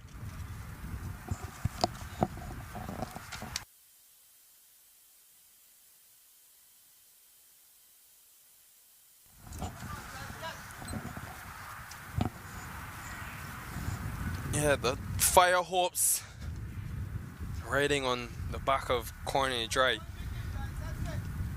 31 runs away Can he find 3 sixes? I'm on 3 sixes. And leave them with just 12. Teams often aim for about 4 to 5 sixes in the last 5. If he can find 3 maximums, and he's got the long levers as well, if they go into the pitch again, he can still find or clear the ropes. Goes full. Good result, just 1. End of the over, 132 for 7.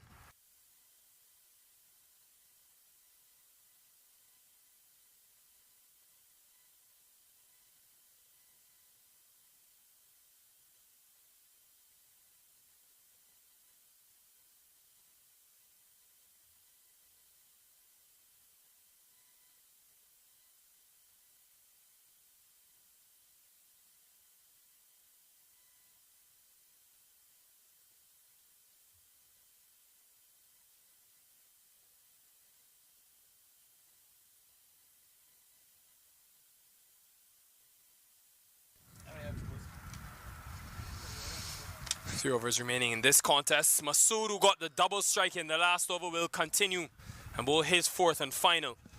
So it likely will be Masood, Ghazi and Shah to close out this innings. Could all be all seam. Cornidroy will be thinking boundary. Now plays it safe for that first delivery. Yeah, well watched from Masood. It's why he's been so good, how he picked up that wicket of Jamar Hamilton. Has been so watchful of the batters, mixes it up well. And you mentioned it's just a couple more sixes, and that brings the game back. And Palash has shown the ability to get 1. And he can continue to do that, find the odd boundary. The fire not out of it yet, ladies and gentlemen.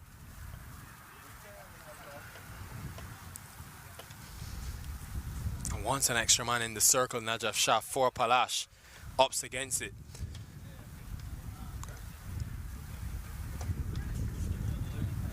He's got it in the gap. It's well hit. Should be 2 and is. Yeah, Dre's got those long strides. Was able to get back quite safely. Have no fielder in the circle on the onside besides fine legs. So almost daring Palash. They're happy with 1 at this stage. Need over 10s. Good from Ridwan Palash, just able to turn the wrist into the onside. If it gets in that region, they gotta take off quick. Fired in, it's gone past the keeper. I think Masood is trying to argue that Palash wasn't trying to play a shot. He's given leg byes though. You'll take runs any way they get them.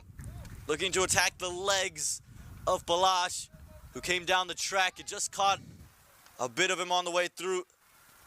Luckily, it is not a wide, but 4 runs nonetheless for the Atlanta Fire. Yeah, didn't need to do that though, because he's gone straight at the body to both these batters, and he's been hard to hit to the boundary. You've got fine leg in the circle, so it is quite a risk. Katwaru's been tidy behind the stumps, but couldn't stop that with a deviation. Lewis under this one should be taken and is easily taken. Another one bites the dust. 8 down now. Slower ball works again for Junaid Masood. Slowed it down, and Ridwan Palash couldn't help himself, hitting into the breeze once again. And Kanar Lewis once again, no problem from him on the boundary. And the Atlanta Fire, like we said, as soon as it feels like they might be getting something going, they just seem to throw it away.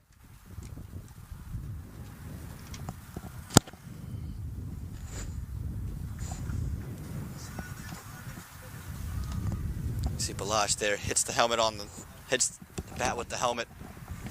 Just knowing that's not the shot to play.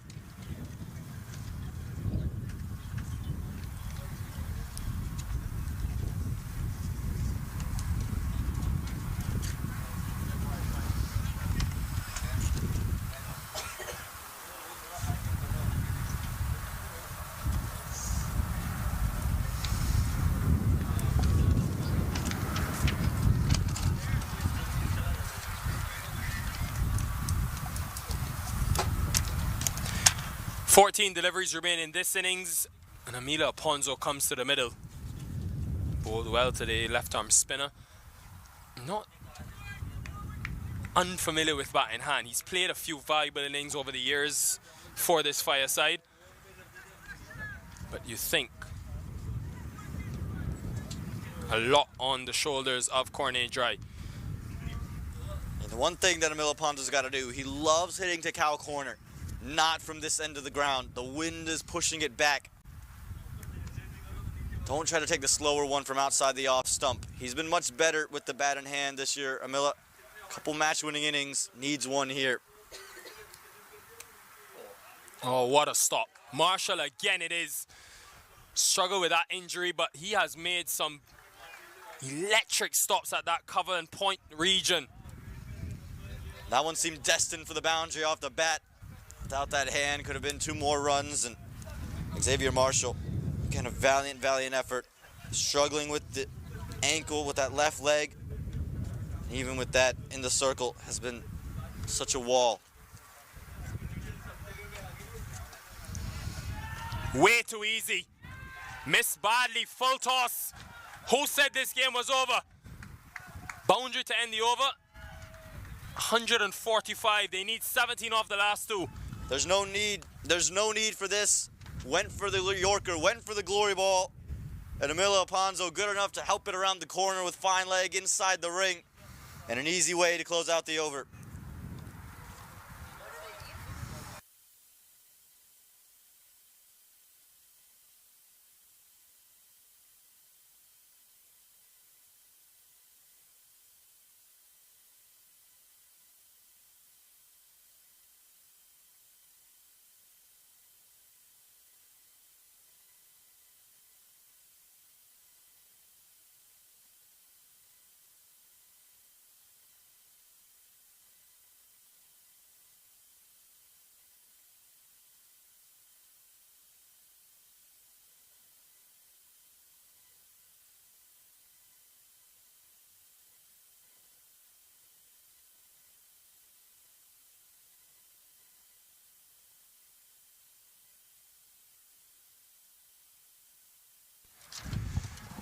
Captain Najaf Shah will bowl the most important penultimate over. How many can Dry get from this over? He's on strike. Does he opt to give Ponzo the strike? Just hit a 4 to end that last over. Going down to the wire this one. Start slower delivery. Dry trusts him. And you think anything less than 10 in the last over, if these 2 are still there, they'll take that, the fire. I think that's why you're not going to see any of these 2 look to overhit. That 4 does so much to the pressure of these last 2 overs. Just 16 left to get. Get a couple singles. The odd boundary, bring it to single digits. And if Emilio Ponzo gets one in the zone, he's going to send it over cow corner. Got to be careful with that line and length, but don't look for these 2 to be ultra aggressive here in the penultimate.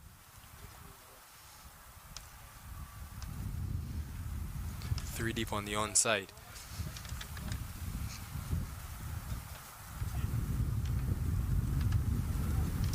Bowled. Yorker nailed to perfection by Captain Shah. That could be the game. This is what Najaf Shah does best. It's that Yorker. That's why he saved an over of himself for this stage of the game. Went full, went straight. Ponzo played all around it. And as you rightly mentioned, Nico, this could be the game. Because Najaf Shah's delivered when it matters most. And the Cavs are 1 wicket away from Grand Prairie.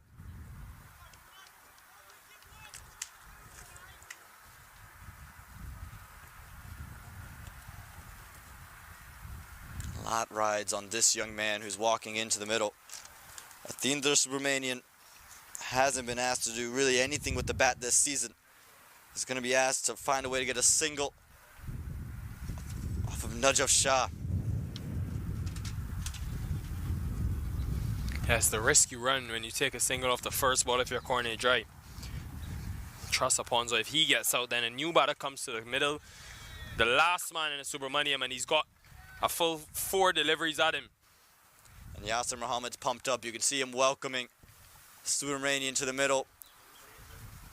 I wonder if you're just going to see the Somerset Cavaliers close this field. let Supermanian beat him over the top, but not gonna let him get Cornet dry back on strike.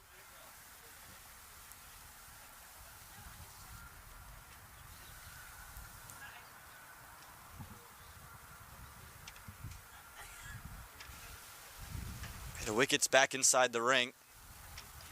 It's still a deep cover. Long off as well.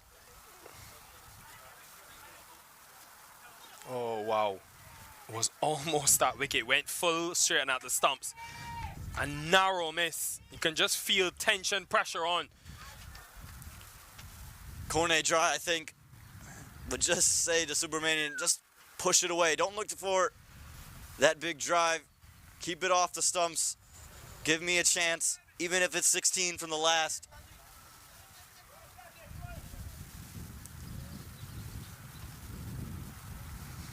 You know Najaf Shah is going to look to be bowl full, bowl straight. You miss, I hit situation.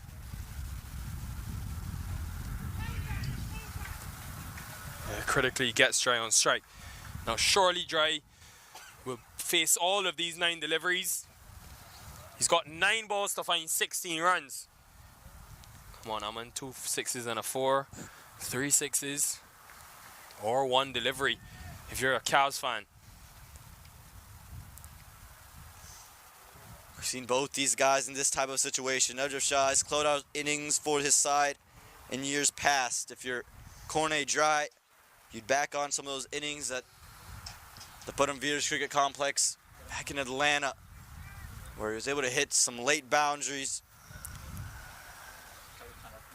You have to imagine Najaf Shah is going to pull the length back. Don't want to miss the Yorker to Cornet Dry. Yeah, went for it. Really sized him up. Seen 6s down the ground with that wind factor assisting. The length will be critical. I think he will be better off going full and wide here. Doesn't really have the feel for it with point and third in the circle. He's got enough reach with his long lever as Cornet Dry to find that maximum down the ground. This game's ebbed and flowed, and right now everything's with the Somerset Cavaliers. It almost feels like it's waiting for the fire to grab it back.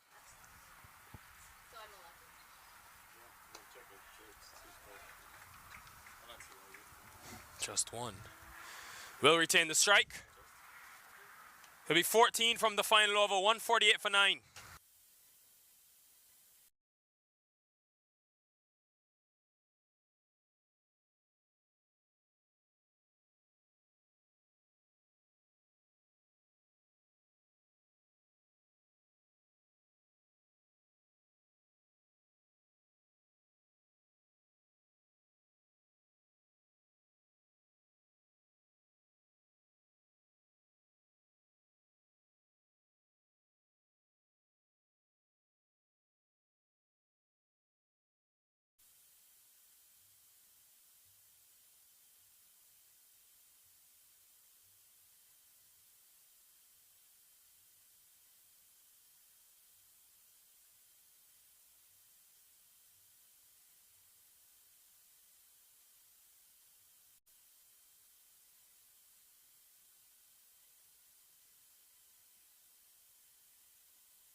One over to go.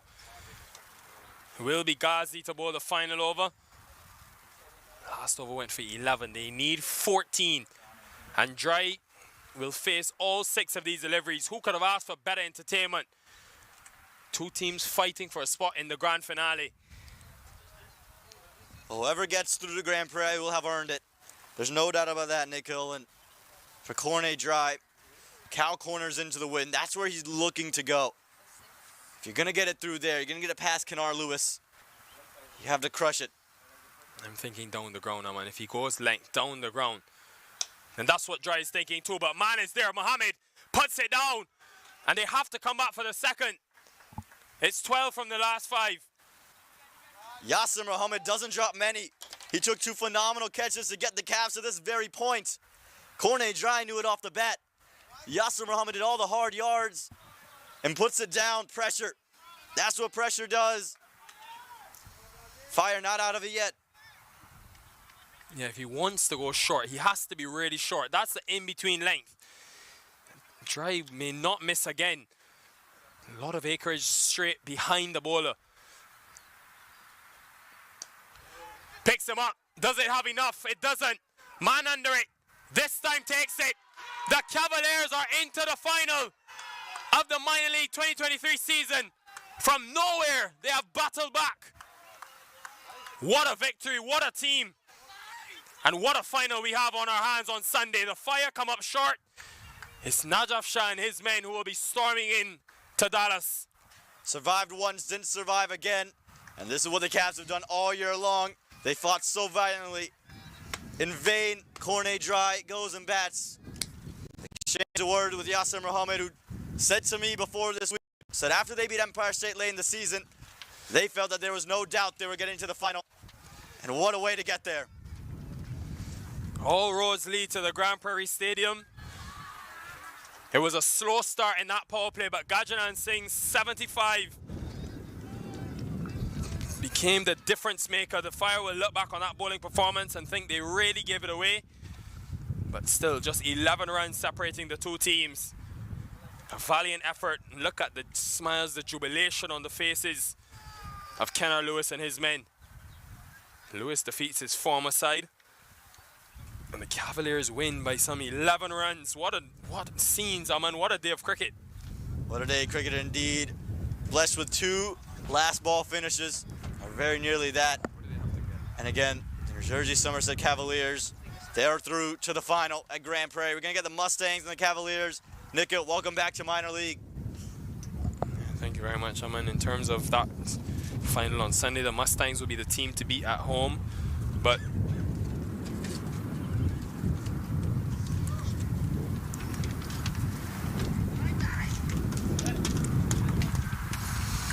this Cavaliers side, they've got a few match winners. You think about Lewis, Gajanan Singh, who we saw today, finally back in the runs. And then with ball in hand, they can take pace off. Pinar and Jones, that was the partnership. Pinar got 41 in quick time. Hamilton struck at 200. But in the end, got a delivery just to move off the surface, and that was all she wrote. 150 is all they could muster. And it means that the Cavaliers are into the final. 4 wickets for Masood. It was the standout. Bowled some critical overs in the power play, the back end. 2 apiece from Shah and Ghazi. And Patel and Mohammed, the 2 spinners, 1 apiece for them. They deserve it, the Cavaliers. We'll see them on Sunday. Don't miss it. It's happening at 7 p.m. local time. It'll be Cavaliers and Mustangs in the final. We'll see you then.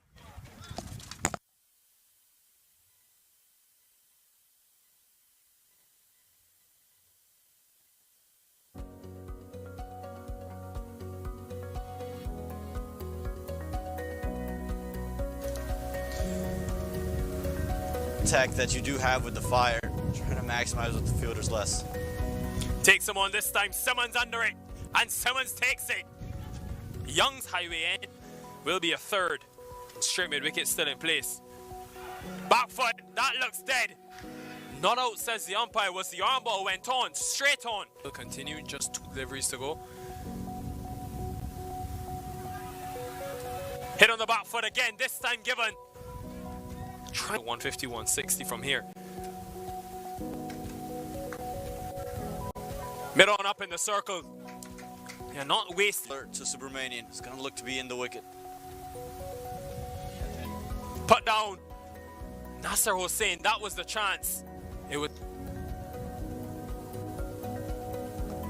Chance again. Not taken. It's the 2nd time they've created an opportunity. Aim that high, then you potentially can get that 150 mark, which seems to be just enough. It'll be 4. It'll be 4 this.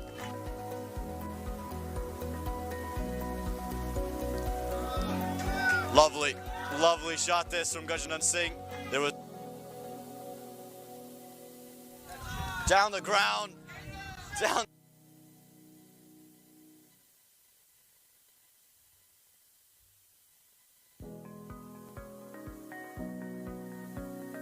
Tempo.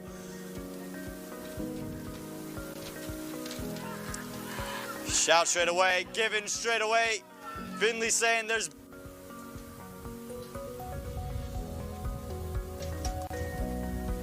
Singh getting it into the gap, getting it for 4. Put this game away, you almost feel, early on. How about this? Gurjit Singh, he's shown off the power already. This time climbs the hill. Obispinar back into the attack. Good to see a return of runs. Oh, misfield, bad misfield. So this is another massive aspect to his game. Cut nicely. Jay Pathak ain't gonna be able to get there. That's gonna be 4 runs. What a shot from Sunny Patel. More known for what he does with the leg spin, but this hasn't done it in an explosive manner. Just been getting those single doubles. But this time, try to get too cute. The shots down the ground were working. From the Yorkers, Singh from the Titans. Off the mark straight away. Could find a boundary straight away. And does find time and time again. Into the leg side. That's going to be 6. Can't let him do that. Not the starch to remaining in the fire need. The young man. Well, that's helped. That's helped so nicely. Gurjit Singh. Into the air. Over the top of the infield. This could go to the boundary. It will go to the boundary. What a shot. Cornet dry. Make sure you see the last over. Does go big. And handsome. Yasser Mohammed's got all of this one. What a shot from the young man.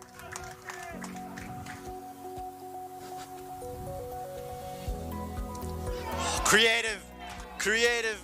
Figured that the length was going to be.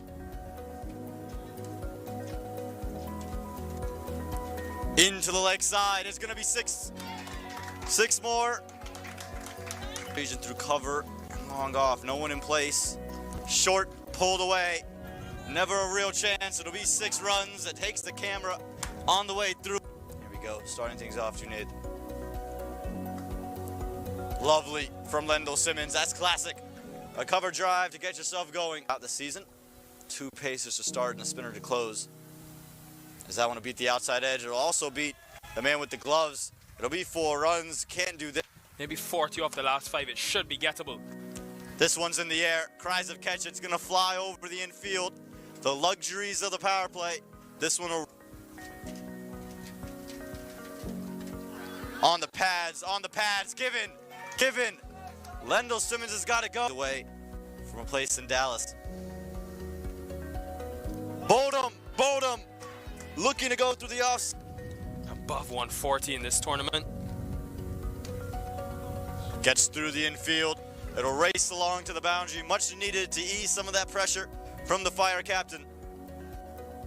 Comfortably.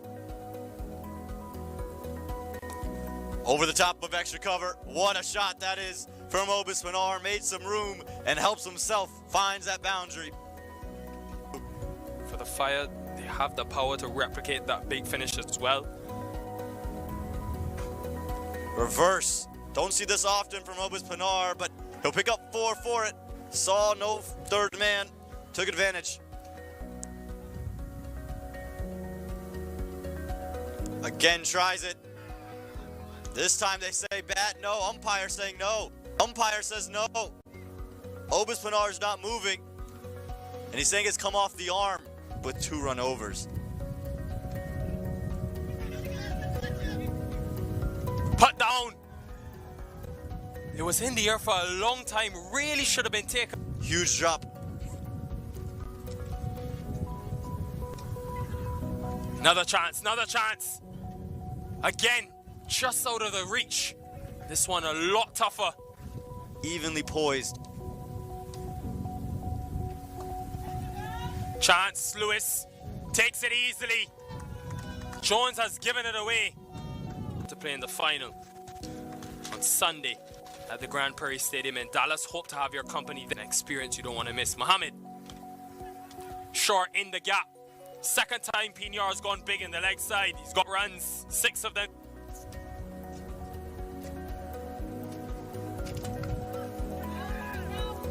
Oh, gone.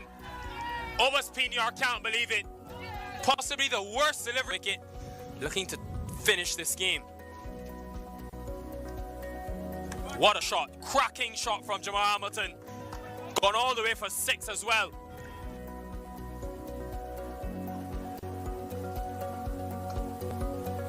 Yeah, bat speed again. All goes through him.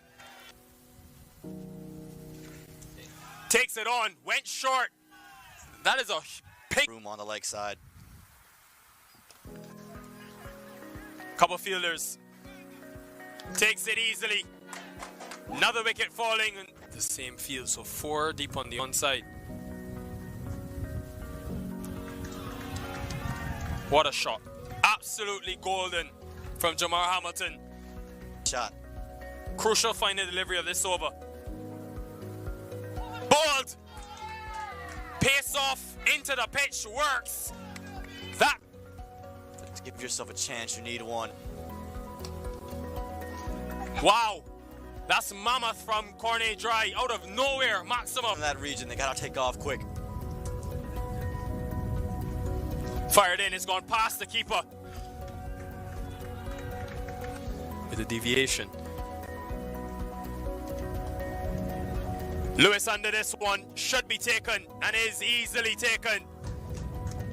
Another one by... Way too easy. Missed badly, full toss. Who said this game was over? Bowled. Yorker nailed to perfection by Captain Shah. Ground now, man. If he goes length down the ground. And that's what Dry is thinking too. But man is there. Mohammed puts it down. And they have to come back for the second. It's 12 from the last bowler. Picks him up. Does it have enough? It doesn't. Man under it. This time takes it. The Cavaliers are into the final of the Minor League 2023 season. From nowhere, they have battled back.